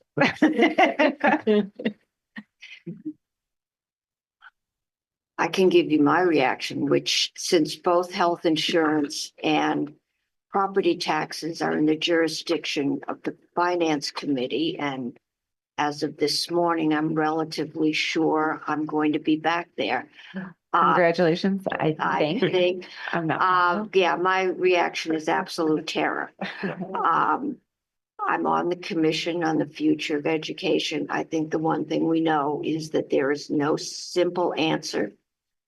There is no easy answer. We've had a discussion about the fact that it is really unfair to ask you to make decisions that are going to make some of your neighbors not talk to you. Some of us have experienced that, and it is not pleasant. You are here to represent the people in this school district. But we have an aging population. There is no downsizing housing, and so it's difficult for younger families to come in, even when there are jobs for them. We've made some changes, but I'm told that the cost to produce a house, a basic ranch 3-bedroom, is more than the average family can afford to buy. So we're going to have to find a way to invest. Got some ideas, but there is no easy. I wish the federal government, since this is a national issue, would help us with a solution, but I'm not hopeful. We have a lot of small districts. We can't afford to pay a good wage to teachers and have them teaching 5, 6 kids in a class. This is a relatively larger school district. We've got one high school that has 24 students in the high school. Your only option right now is to cut classes, and we heard tonight that's painful. It means that some children are not going to get the classes they need or they want. I have a grandson who wants to be an astrophysicist. I'm not sure where he's getting that class, but I'm relatively sure that students graduating from here can probably accept their green and gold scholarship. We have other schools where students can't get the classes they need to meet the entrance requirements to UVM and aren't able unless they find a way to take extra classes outside of their school curriculum. They can't accept a scholarship because they don't have the class base. We can't afford that as a state, as a country. Education is more important now than it's ever been. It's more complex, it's more extensive, and it's more expensive. And I don't think we can tax or cut our way out of this. I think we're going to have to find some money, and I really appreciate the effort you've put into your budget, because we're going to have to get through this next tax year. And I don't think any of us want to go through last year. So we're gonna have to find some way to cushion that cost this year, but we're also gonna have to give people hope that we do have a plan going forward that will lower the base costs, not the quality, and will force many students increase the quality of their education. Montpelier, I sent 4 kids to this school. I have no problem. My son did because they didn't count grammar and spelling, and that did hurt him when he got to college, when they did count grammar and spelling. But those are fads that go through. He's learned, but they got a good education, and they got the classes they needed to go on and be successful. That might not be the same for every kid now, but we need to work together, because I've been told that I will have a 3-3 committee, 3 Democrats and 3 Republicans. And I will tell them, probably on Friday, if they get assigned, that we are either going to work to a nonpartisan solution, because this isn't a partisan issue, or they might as well all go home early and let me make the decisions. Because if it divides on a partisan level, that's what's going to happen. And that is not healthy for anyone, most especially the democratic process. So the pain is enough, I think, so that we are going to work together. We're going to have to work together to find a solution. And we're going to have the ability to run those solutions by you, to get your feedback as to what, if we do this, what will happen in the real world. And I just appreciate your opening these lines of communication, and hopefully we'll keep them going.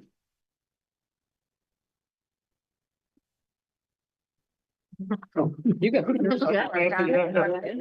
So thanks so much for having us today. I think I'm the lone House member, so I'll give you the sort of impression from the other side of the chamber 10 hours after we gavelled in, right? So I don't think you really have your thumb on the pulse of things yet, after 10 hours. But there was a sense today, you walked in and 18 of your colleagues who were with you before are gone, right? And they're gone for one reason. It's the mantra of affordability and property taxes being beaten from the governor's office and brought out to the campaign trail. So I can't really overstate the pressure that you feel when you go in that building, that your head's going to be on a pike if you don't do something pretty soon, right? Like you hear it from everybody. Sorry to, I'm just going to talk candidly with you. So I believe like we will see something, I'm glad Senator Cummings is in her seat. I'm glad you guys are in your seats. But like the storm's coming, right? And I listened to the nuances and the thoughtful deliberation you have at the local level here. And I think it's such a shame if we cede so much of that authority to the State House, who all of a sudden says, "No, this is what's best for you, teachers contract this." I think it's going to happen to some extent. And what would be helpful for me anyways is sort of having a list of principles from the school board that guides us, as we're one of 150 in the House chamber, sitting on the corrections committee in my case, then we can go to leadership and say, okay, like these are the goalposts at least we want to be working in, right? But like, again, I'll state the obvious, we don't dictate how much is spent at the moment. We dictate who pays for it and how it's paid for.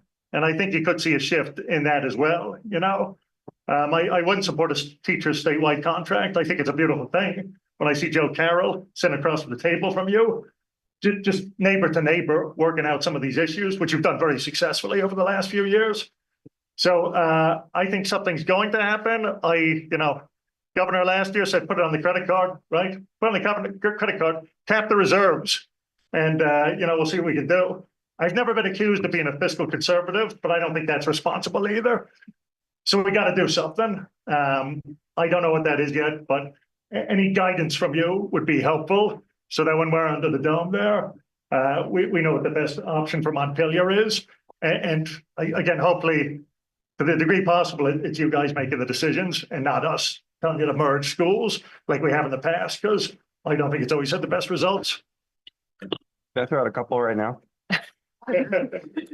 Wait, hold on, let me get my pen, go. And it would be helpful to have like a list that we could bring with us, seriously, if that's something that the board wants to work on. Yeah, so I'll throw out a couple that combine my work here on the board and also what I do for the tax department.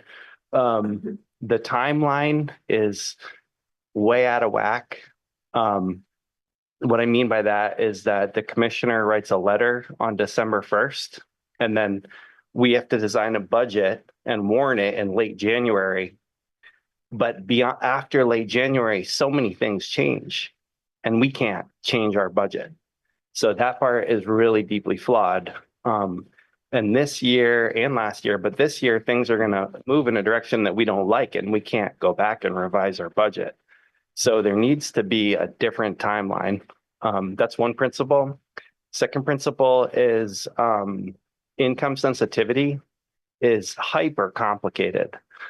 So we sometimes have people come here and make statements about how property tax credits work that are very misleading. It's not their fault. They're not trying to mislead. But it's just excruciatingly complicated. So that's 2/3 of all voters are getting income-based credit that they have no idea where it comes from. It's lagged a year. That part is also problematic.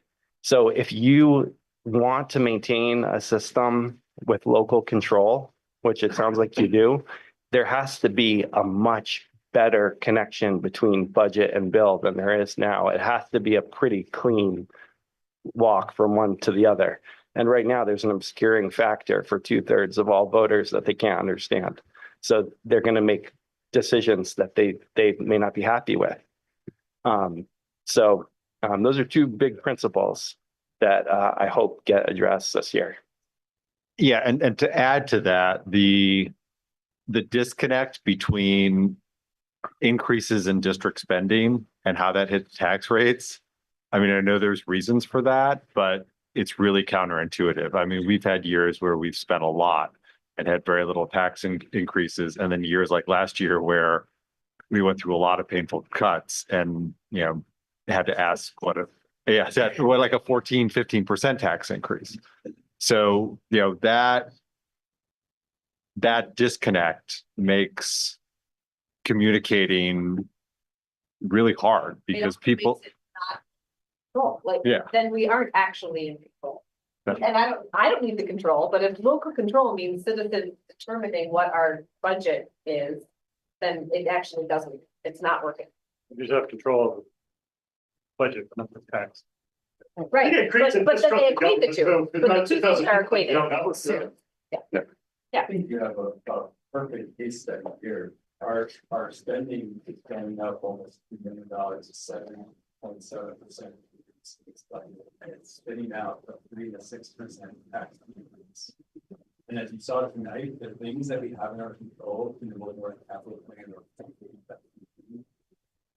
are tiny in comparison to a shift in the things that are on the state over the time period that we can react to. That's I actually think this is a really perfect picture of what's kind of so weird about this process and what needs fixing. Because of those numbers are so straightforward. It's my first time thinking about it, so I still find it out. That's how. You're not alone. Yeah. I would say that local control is important, but closing tiny schools via local control is extremely painful. And without something to blame or lean on, or it just hurts so much. And I don't want to be against local control, but when there's more direction, because of rules that are designed to be fairly implemented across the state, then it just might lessen the blow a little bit. I want to +1 that, because I do think consolidation of school districts is one of the answers. It's not the only one, as Senator Cummings, you were saying. This is a complex problem that's going to require many different pieces to solve it. And I think one of those pieces is consolidation of school districts. And in order to do that in a way that it feels like fair and sustainable across the state, I think there need to be more guidelines or rules that we need to follow in order to establish what a district looks like, so that we don't have like a district here and then a supervisory union there, and then a district that is part of a supervisory union. And there is a different way that neighboring towns determine, make decisions like whether or not to close a school or how to vote on a budget. That also is a factor in, I think, the an unnecessary factor in the complexity, and makes the local control feel less, I don't know, fair is not quite the right word, but just like less there, really. And so that's one thing that's on my mind, is if we're to encourage smart consolidation, which I believe does need to happen, I think we need some framework from the state. And then in addition to that, one of the things that we've learned as still a fairly new, I mean, we're like 6 years old as a district, is that there needs to be some kind of support that speaks to the cultural piece of how districts come together, because it's not just the governance, and there's also human beings involved here with different points of view and different ways that they like to do things. And maybe, here in our district, we really value our world languages, as you saw tonight. But maybe if we were to consolidate with it or merge with another district that had less care for world languages, how do we decide then? Is it at the board level? Is it how to prioritize something like world languages? And how do you care for the transition of 42 young people from one school to another, which was a really big deal? And we had to figure it out on our own. And now what does Roxbury do with this fabulous building in their town? They're now having to figure that out on their own. And so that piece of how to consolidate, I think, needs to be thought through and given some support, so that we have districts who are moving toward consolidation rather than fighting it. Because I think we want to encourage it and not have to like mandate it. And I think that piece of it will help people feel more like, okay, maybe we can do this. Yeah, I agree with all that. And I think we also have acknowledged the complexity and the fact there's going to be tough choices, like using our neighbors as an example. Worcester is never going to want to give up Doty. They're just not. Even though, if you look at the numbers, the combined total of Doty and Rumney are what Rumney was total a while ago. I mean, it's not serving that district well. It's not serving the kids well. It's not serving the education well to keep Doty open. And there's examples like that across the state. And that's an issue that is getting in the way of merger discussions between our districts. Just because it's an issue I think this town is not necessarily wanting to take on. And it's distracting, Wash Central. So, these things are tough. There do need to be guidelines, but there also needs to be tough decisions that are made, and maybe, some strong incentives to make them happen. Because we dealt with a tough closure last year. Probably educationally, it was the best decision. I mean, I'm just gonna state that from an educational perspective, those students are almost certainly better off at UES than they were at Roxbury Village School. Not that the folks at Roxbury Village School weren't doing a great job and providing a great education, but there are just way more services for the educational demands at UES. And that's true, I think, throughout the state. But on a town by town basis, there's a lot of reasons that Worcester doesn't want to give up Doty. And I think we have to deal with those, but try to find ways that we can make the educational changes we need and then address some of the other problems, like making sure that the village of Roxbury continues to have a strong anchor and a strong community center, to make sure that Worcester continues to have a strong community center. And that maybe it's not going to be a school that does that, but not just create a vacancy, but also just not continue a model that's draining resources and not providing the education kids need. I think that on Jim's point there, I hope that elected officials can courageously talk about how tiny schools may not be good for students. Nobody really wants to say it, but there's no research that indicates classes of 3 and 4 are good. In fact, there's lots of research that indicates what the ideal class sizes are. It's not 3 and 4. And when you have very limited programs, very limited personnel, and these kids in extremely limited groups, it's probably not doing a good job for them. It's not, they're not getting a good education. They need options. I think that honestly, I think that the people who believe that these tiny schools are a good situation are probably older members of a community who maybe went there as kids and they like the idea of having this local town center. And maybe it serves that purpose, but in terms of education, it's probably not the best. So they would be better off going 10 or 15 minutes down the road. Yeah, no, and there are social costs to class sizes of 3 or 4 too. I mean, if you're the kid that's academically bent and you're with the 3 other kids are athletic and you're on the outs, that's hard. That's super hard. And I think they would start to make that decision on their own if they had to pay for it. And this goes to I'd like your budget to bill terminology, because we don't have that, right? It's budget to, this crazy formula to what the tax bill is. And so there's tiny schools where the community is very supportive of that small school, but they're not paying the full cost of having a small school. And so it's just like, well, we can still have it and the state will kind of pay for it. Our taxes won't go up. So I think if there's a tighter connection there, it's like, okay, this is local control. Do you really want the small school? Then you got to pay the full freight of it.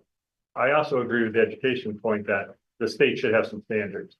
Like, we're not doing them a favor by giving them local control if they're not educating the children. So we got to figure that out. But overall, I have the floor. I think the good news is, Jim, everything that you said in your opening statement are things that is being talked about at the State House. I think that was the list, the housing, healthcare, property tax. That is the pulse of the building going in there and what we're hearing. And it's different than last year. The December 1st letter last year was a shock and people said, we're definitely going to do something about it. But then we got to the end of the session and we were like, oh yeah, we were going to do something about it. Basically, we tried, but we couldn't get it done and then had a big fight about it. So I think that's very different this year. Like, I think communication between the legislature and the administration is better. Discussion is happening better. And I think it seems to me that we're going to have an answer, or at least a proposal, a lot earlier than we did last year.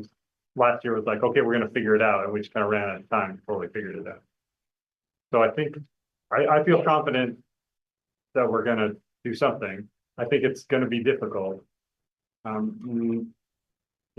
People have different views on what's going to work. I think it's probably going to be some kind of foundation formula, because that gets a closer connection to what your budget is and to what you're charging your taxpayers.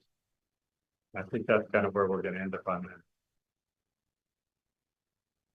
I guess I would just add that I feel like you all have started to answer the question that I had actually at the beginning of the meeting, which was, how do we help facilitate the consideration of consolidating schools? Like, what would make those conversations easier? And so I'm really appreciative of the suggestions around having a framework. I think that's a great word for it. And thinking about all the different considerations that would go into a process like that. And if there could be a roadmap for schools that that maybe don't want to go down that path because there's so many things to figure out.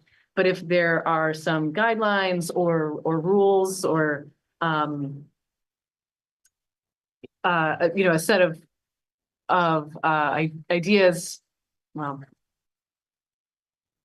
a set of supports, I suppose, to help people walk through that process. I think that would be, hopefully, would be helpful. And I'm also appreciating this idea of also perhaps combined with some incentives. But that's something that as we move forward, I mean, I'm going to want to continue to hear from you. The governor's going to have some suggestions about how we move forward. And I'm looking forward to having more conversation about all the ideas. One of the things that came up at the beginning of our caucus meeting, actually, in the Senate, was that all ideas for addressing education funding are on the table. And so as things come up, like we want to hear them. So please stay in touch as we move forward with all of this. So and that's also to say, like I'm hearing you about the things like the healthcare. I know that is on everyone's radar as well. I guess we kind of talked about that as well as housing. And so anyway, I'm very interested to see us move forward on all of these different funds, because I don't think it's going to be one solution. Maybe I'm sort of changing the subject a titch, but I'll start by just echoing what we've been saying, right? So when we made that really heartbreaking decision, but really important and necessary decision last year to close Roxbury, one of the upsides I thought would happen is it would sort of allow other districts to feel that they had some cover, or at least they could sort of consider that it is a possibility. And then I saw, our surrounding district have that same conversation. There was no mathematical, educational, or pragmatic reason to not close those two small schools. And they didn't even take it to a vote because they realized it was like DOA. And I think that's just really a shame for those students. And I do think it set them and the sort of area back. And I don't know that any of their schools or districts have really started to have the conversation. I was really hoping that by us sort of putting ourselves out there and making that really tough call, that would help push that along. I was just going to say too, I think there's a lot of things that we vote on as a school board that we have no control over. I think there's a lot of things that you folks you can't fix healthcare, you can't fix housing all on your own. But just to toss out this career and technical education, however, like I do think is something that we could do something about. I think it's a real missed opportunity if we don't. I'm really worried it's getting lost in all of the hullabaloo, because these are students, we're turning away a lot of really talented students who want to go, like Central Vermont Career Center. We turn around like 50% of the kids who apply. And these are electrical, auto, plumbing and heating. These are the people we literally need to stay in Vermont. EMTs, auto, like, I mean, I've had people complain they can't find people to do these things. So we have students who are, 17, 18, 19 years old who want to do that. They want to stay in Vermont. They want to do these things. These are good paying jobs and careers. And we're turning away 50% of them because we don't have the capacity for them. And funding CTE is sort of fighting for scraps with the school districts. Like it's sort of they're competing for those funds. So I don't have an answer. That's not very helpful to say, here's what I think we should do, but I don't know how to do it. But I do think it would be one of those pieces that could really have a long-term positive, like the investment in current technical education would pay off so much in the long run. Because I do think these are students that would stay in Vermont, pay their property taxes, have their kids come to the public schools and provide services that we really need. And if we don't do that, I'm worried about what will happen for them individually. And also I feel like we're kind of losing an opportunity. So that's all. Thank you. I've got a really specific micro suggestion related to small schools and small towns. In the case of Roxbury, we, for this coming fiscal year, are going to pay the maintenance costs on it, which I can't remember how much they are. 60 to 70,000. What is that? 60 to 70,000. Yeah. So for our district, it's not a big expense. But if you add that to the town's costs, their municipal tax rate would skyrocket. And that's one of the reasons that they were really hesitant about taking the building back. And I think that for a lot of towns with small elementary schools, they one reason maybe that they don't want the school closed is because they don't want to have that cost on the books. There needs to be help from the state for repurposing buildings when small schools do close. So it's not such a looming threat. It would have helped here, it's not available now, but hopefully in the future it is available. Yeah, one idea I've heard from people on education is one of the kind of incentives is, yeah, you'll close your school, but we're going to build a new 21st century school for the whole district. And that could be something that is attractive enough.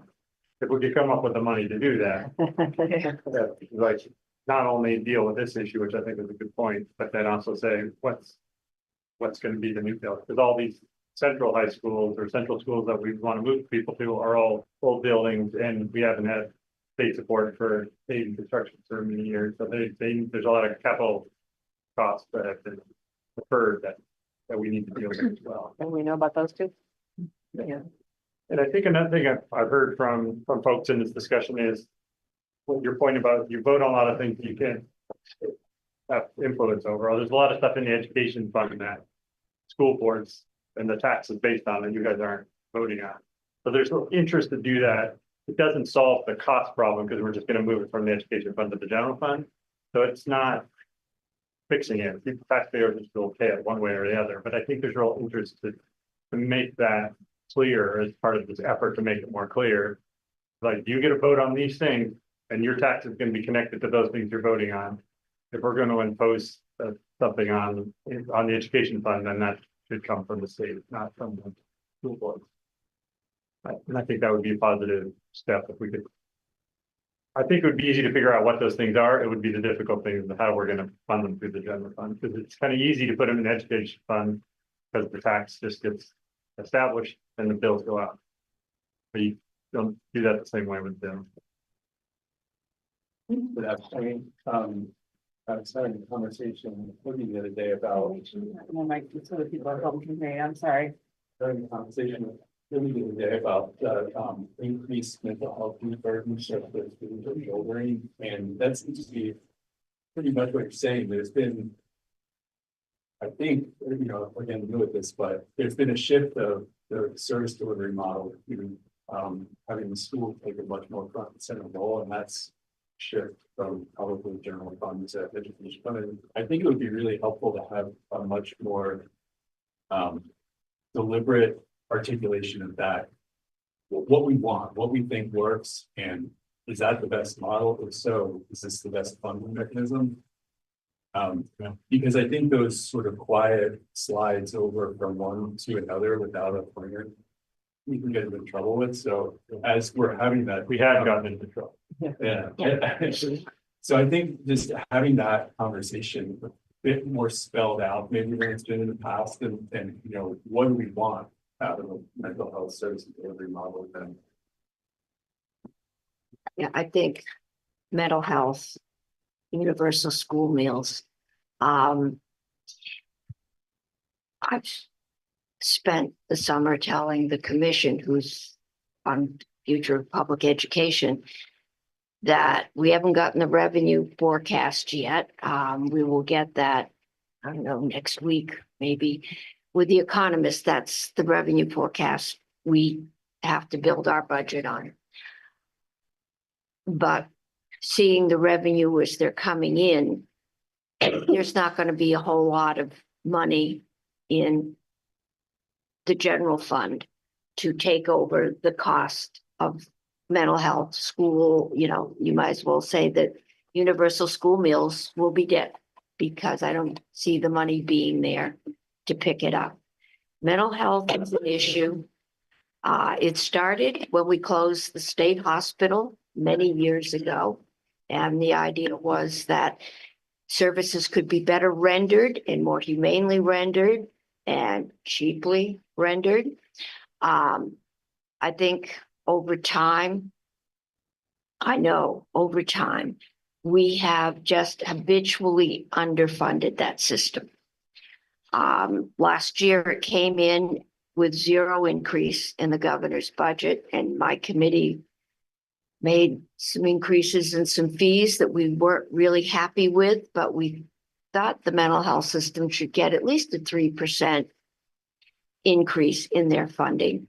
It's always those community-based services, home health, mental health, have always been the place where you get down to the last night in the budget and you need a couple $1 million. And that's where it comes from. Doesn't have a loud enough constituency. So we have an underfunded system. They're having the same problems all the rest of you are. They've told us for years. Their workers go to the schools or the state and they make $2,000 to $5,000 more the day they walk in the door. We have that problem. We also have the problem that the student mental health behavioral needs are at a level. I've checked with my kids. They were here in the 90s. But starting probably in the teens, seems to kind of go hand in hand with the advent of social media. There's been a fair amount of discussion about that impact, but there definitely is a more acute need. There's always been students that have mental health issues, but not in this kind of broad numbers and broad, just numbers of kids that need help. And we are going to have to deal seriously with that. We've talked about school construction. You could take Roxbury in. I've got another district that has, I believe, 4 or 5 elementary schools. They don't have a school that would hold all of those students. And the schools we've got are all built in the 70s. They're all deteriorating from before the 70s. Some of them are ancient, as in this town. And I've asked, where am I getting the money to put on the table as an incentive? Because I don't know where it's coming from. I keep being told school construction and bonding. But I know that the state is going to have to come up with help for the towns. We're going to have to build the schools to put extensions on the schools if we want them larger, to put kids in. And they are going to have to be nice, shiny new schools. And we're going to have to repair the ones that we aren't putting together. And where that money's going to come from, I don't know. Andrew will find it. Just pick it back up, Tim, we throw around the term community schools quite a bit, right? And I think that means different things to different people. And one thing we can do better on the state is really define what that is and what we expect schools to be doing. Because if you talk about of course costs are going up. We're doing a lot more than we did 20, 30 years ago, right? So we need to be clear of what we expect the school to do and who's going to pay for the different buckets there. So having that clarity, I think, is the first step, because we're all on that right now. But we know that during those hours the kids are at school, it might be the only time to get a hot meal or those conversations they need to have or the healthcare they need. So we got to do it. It's just a question of how we do it, right? Yeah, and I think schools are in a tough position where a lot of the services that have been cut or have eroded over the years, they show up in schools in a way that you can't ignore. The behavioral problems spill over, the kids who don't who aren't getting proper nutrition at home, and they're at a point where you can't say sorry, we don't do that anymore. We're not allowed to. Yeah. Or the kids can't learn. Yeah. What they're going to do. Just on a point on the statewide contract. When I think of that, I think of the statewide health insurance contract, which I don't know if you guys consider that a success or not. Don't use the same bargaining rules. Yeah. Well, yeah, it's just another example of there's no kind of easy fix. We thought the governor was like, yeah, this is going to help us save money, and health costs have gone up a lot. And teachers have good health insurance, which I support, but I don't know. Changing the formula or the way we do these contracts is not likely going to save us the money that we might think of. I don't think that's a money issue. I think it's an equity issue. So my colleagues in Franklin Northeast or Missisquoi that I know Senator Cummings has some connections to. They train them for 3 years. Yeah. And then they go to even St. Albans down the street and make $20,000 more with a healthcare membership. Like it's just really hard to give up. And we don't see that kind of turnover here at MRPS in any way, shape, or form. And we're not the highest paying district in central Vermont either. But we're a great district to work for, right? And we have great kids and great families and great support. I think that's more of an equity piece that Franklin Northeast will never have. They're the lowest per pupil or spending district in the state. There's 3 people behind them and they don't all have schools.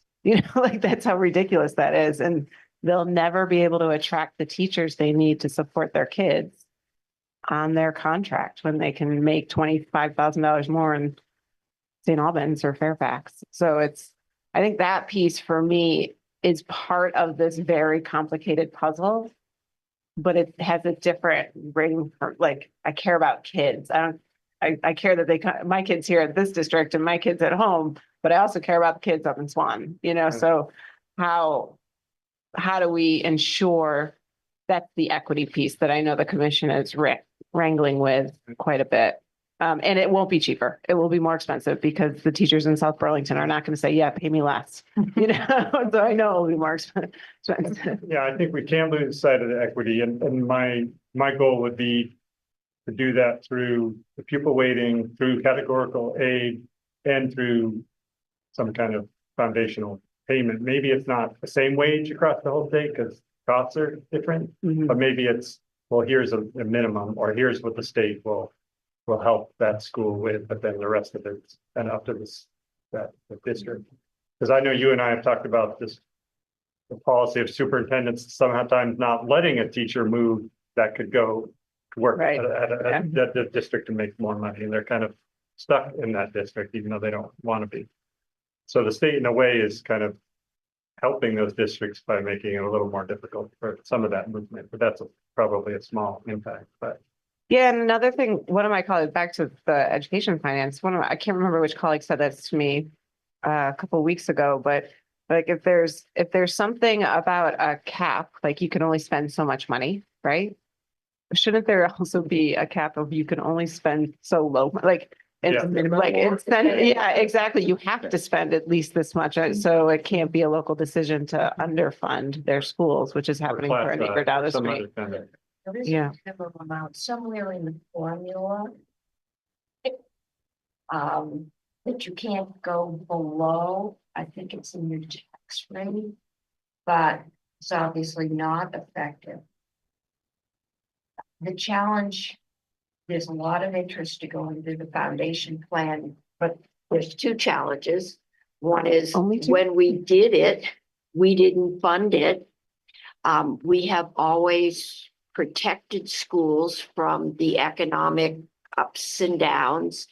And I know during the last recession, when we were hatcheting every place in state government and the schools got a formulaic increase, there was some unhappiness. Going to the income tax may make you more vulnerable, but I think we also realize you can't just eliminate teachers and things during the school year. But we have to deal with we guarantee, because there was a formula, because nobody trusted the state to put the state share of funds into this new, and the towns were giving up the property tax.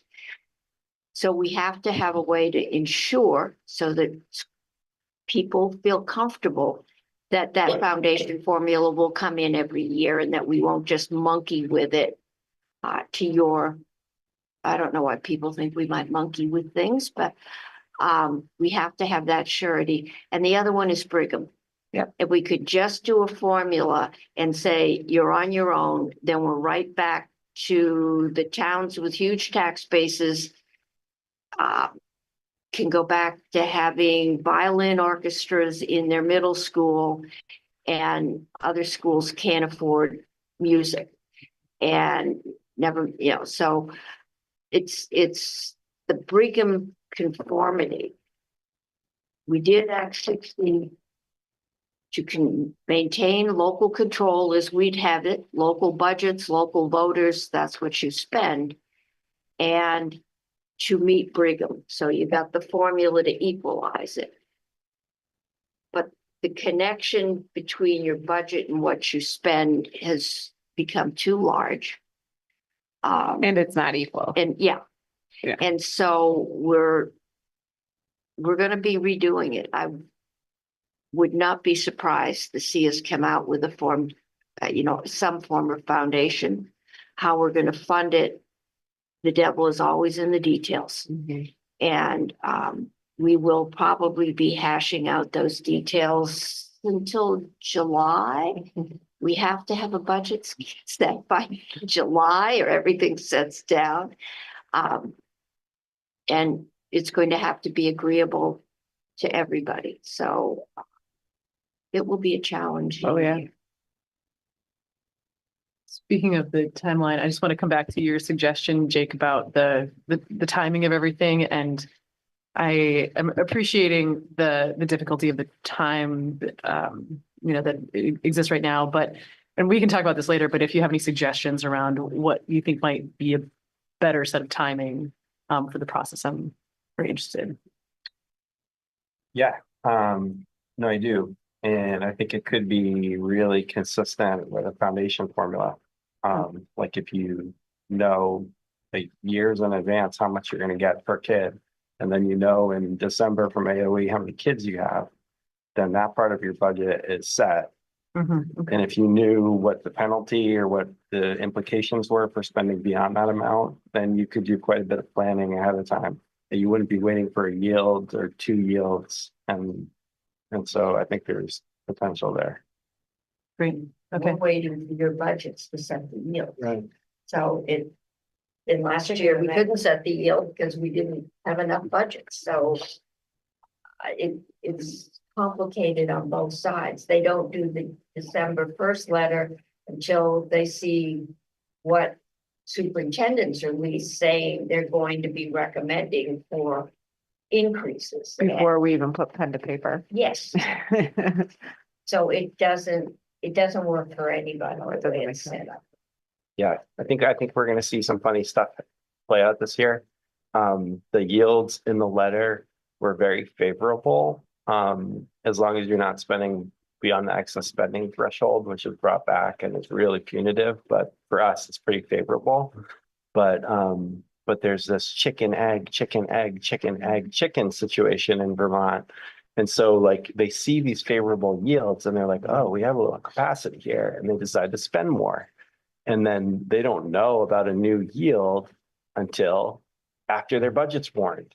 So the chicken egg thing is not working, and then things keep playing out and then nothing is even set until May. So it's really, really off. We've been talking to some of you this year. Oh, yeah. I'll let Jake correct me on this one, but I'm lucky to have this expertise on my board, right? One thing that could be an immediate help for this year's budget is to ask the agency to collect where we are now. Most of us are in the stage where you all saw tonight, where we're pretty close to what our ed spending is. And many of us are different than what we projected to Jake and his colleagues at the tax department. And so if they get those numbers earlier, they can work, they can use them better, faster. But they can't do anything with the yield until they know what we're doing. So, but it's my understanding the agency has to ask us to get, to collect that data. And it's a very simple data collection. It's just how much is your ed spending increased, right? Pretty much it's this percentage. So it's a very easy number that every business manager in the state currently has, with the exception of maybe Essex Westford, who votes later in the timeline. And that would still be helpful, you think, even though the budgets are not themselves warned or set or. Because it can give the tax department an idea. Right. Of, They had November. right, a better set of numbers. Yeah. That makes sense. that would make our discussion on what we want to do with the FTE capital plan instead of this wide range of a 3% increase with a 10% increase. We can maybe cut that in half. At the window. Decide. Yes. I will ask. I will ask. Issue also depends. I will say I've gotten more data out of the tax department in the last the education department in the last 6 months than I have in the last 6 years. I mean, they have been cracking the data out. I don't know if they've collected this one, but if all it takes is an email to the business managers to say, what's it look like? I mean, is your school board, Yeah, that's saying, yeah, this literally is all it good, takes. or is your school board saying, no way, we're cutting this, but we could get a much better idea as to, in general, where the budgets are going. Nothing is set until the taxpayers speak. Yeah, to Secretary Saunders and Deputy Secretary Jill Briggs Campbell's credit, they are most definitely, they saw the hole in the data need, and they are most definitely trying to fix that. Yeah. And that is obvious to everybody in the field. I realize that we've kept you here a lot longer than we promised you, but one of the things that we have sort of touched on tonight, but not really gotten into, is the question of housing and increasing or encouraging housing, because we talk about Vermont as an aging state and declining student population, but it doesn't that doesn't have to be our future. And we are a place where people do want to live and are going to want to live as our climate gets hotter and hotter and hotter, and it's harder to live in other places. And so and not that this is like the magic wand that's going to save everything, but when you have more students and you have more taxpayers to fund but you don't have to, when you can like fill in some gaps with students and with taxpayers, it seems like housing is one of those things that can really be a big factor in the affordability piece. So I'm curious to know what you all could be doing at the legislative level to encourage more housing here in the state. Yeah, and before you answer that, I think, housing is also really important to attracting good teachers. Or anything. It needs to be a comprehensive approach, like they introduced legislation to look at these state land and state buildings that are being underutilized in the Montpelier area, specifically here. You look at a lot of empty parking lots still in town here, and that's not only having a impact on the lack of housing here, but on our downtown merchants and everything by having a lot of telecommuting. And at this point, I think we can safely say state employees are not coming back to the capacity that they were before. So we need to think about the uses of those buildings. That's just one thing submitted there. I think this is one of the frustrating issues. It's counter to the market theory. The demand is there and the market is not responding. And from what I've been told, it's not responding because it can't. The infrastructure costs are almost, the same amount, getting water and sewer into buildings, just the basic infrastructure raises that price to the point where you can't make a profit and do a $250,000, $300,000 house. I'm having a bill drafted, and it will be controversial because it could impact the ed fund, but would probably have to do away with the economic development TIF and do a housing TIF, which would allow the towns to bond and use the tax money from the new houses, that they could use that money to put the infrastructure in and then pay their bond off with that money. I know Montpelier has talked about going out for a bond to put the infrastructure up to the country club, but that seems to be, we don't have a lot of town-owned developable land that we can contribute.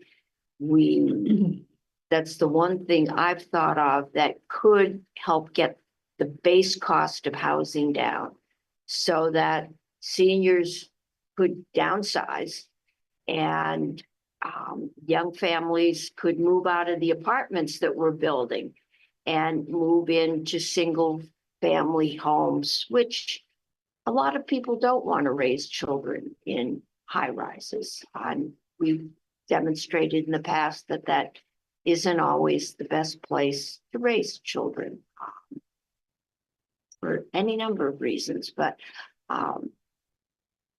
I'm open to any suggestions, but we do have to get that cost down. I mean, just the base cost is, if it costs you $300,000 to put in the infrastructure, you're building a $500,000 home or more. And that's above what your first year students, what all those, you know, recovering tuitions to say, well, you know, if you work or stay in Vermont for 2 years for nurses, teachers, you know, that's fine. But if they can't afford to settle here, then we've just wasted a lot of money, and we need to find a way to make it possible for them to stay here. This is a good place to settle and to raise a family. And we need those kids. My street used to have 67 kids and its own school bus. I don't think there's 10 kids on it. And therein is the base of the problem. I think that actually 50 used to be sort of the scapegoat for why there was not more housing, and we passed some, I think, some great legislation last year that created some interim exemptions as we sort of rethink about how Act 250 is applied. And so it would create exemptions for places where there is water and sewer available. And so that's a lot of Montpelier. But I want to highlight the factor that Senator Cummings was raising about the cost for infrastructure. You know, that for so many of the places that have potential, they need that interconnection. And my understanding is that there are some pots of money that municipalities could access, but there are restrictions on that don't allow them to be used for infrastructure. So I'm interested in seeing if we can create more flexibility for municipalities in spending that money to hopefully make those projects pencil out. I mean, that's at least one of the big barriers, but I also see it as money just in general. Yeah. And I think the bill passed early reports is that it is working. We are getting some more housing. It's going to take a long time to get out of the hole we did. Get better next year. Yeah. Not fast enough. We're heading in the right direction, but not fast. Yeah. Cost certainly is a big part of it. And I think another part of it is, and I don't mean to make Act 250 a scapegoat, but it has created a culture of, no, we want these beautiful rolling vistas instead of density, where density actually could be very beneficial to us. And so I think there does need to be an attitude shift and a little bit of a like, okay, maybe we have some things we have to give up, which is like, I don't live on 5 acres of my own land anymore. I have neighbors that are a lot closer to me than they used to be. And that is more of a mindset shift and an approach shift than, and I don't know if there's a way to, there's things that you could do at the legislature, but there is. Well, one of, oh, go ahead. Go on. I'm glad you said that, putting on my day hat. There's a lot of property tax exemptions, but there's also a really steep penalty right now for removing smaller parcels from current use.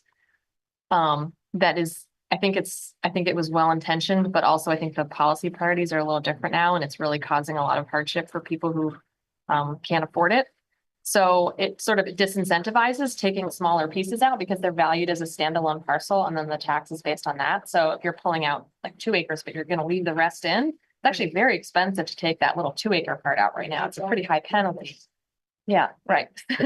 So that's a place where it's like, if we're rethinking that we want to sort of concentrate development, and then we can still leave the vast majority looking all right. That's another one that just in my day job, I see that a lot too. Well, and I want to add to that too. It's one of the things that we are continuing to think about is the role of appeals, because in an ideal world, right, like the appeal should not be a weapon. Yeah. And so, you know, that so much of that is on the a different branch of government, right? And so we've got to be a little careful there, but because we can't tell them what to do, but it's also like, we can fund them properly. Because if those appeals were fast, then it would not be weapons. So that's one of the goals that I have anyways. How can we fund the judiciary sufficiently so that any appeals get cranked through, so that it's not death by delay. For me, particularly on aesthetics, like this, it's not an environmental problem. And if people are complaining about some aesthetic issue, that to allow them to tie it up, and it's an equity issue because it's usually people that have the money, the lawyers that tie it up and kill the project. In the state, when we have declared things public goods, then they get built, but because they kind of have a much easier permitting process. We haven't done that for housing or for shelters. So we could do something like this is a public good, so therefore it gets basically expedited permitting. I wouldn't want to do it for condos and Stowe, but I think you could do it for shelters, things that are really hard to permit, but are really a public good. Tim knows from our experience on energy, we have built a lot of big energy projects, so megawatts of solar that a lot of people didn't like, but they all got permitted, or most of them got permitted. Because we've declared this energy infrastructure a public good, and the permitting structure for those energy projects are drastically different, or very different than Act 250 for a housing.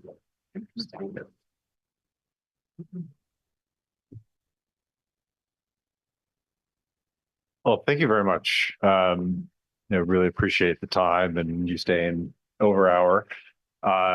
Yeah, and obviously to be continued a lot to work on, and really glad to have your partnership and representation in the State House. And yeah, let's keep the lines of communication open. Yeah. Okay. Thanks for all your hard work. Yeah, that's great. Thank you. But don't hesitate to call, email. And you can say, have you thought of, or what are you thinking? It's helpful.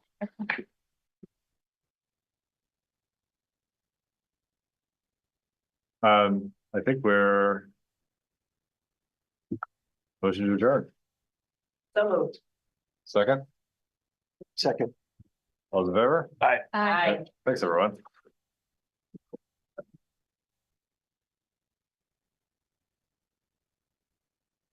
Sign mine.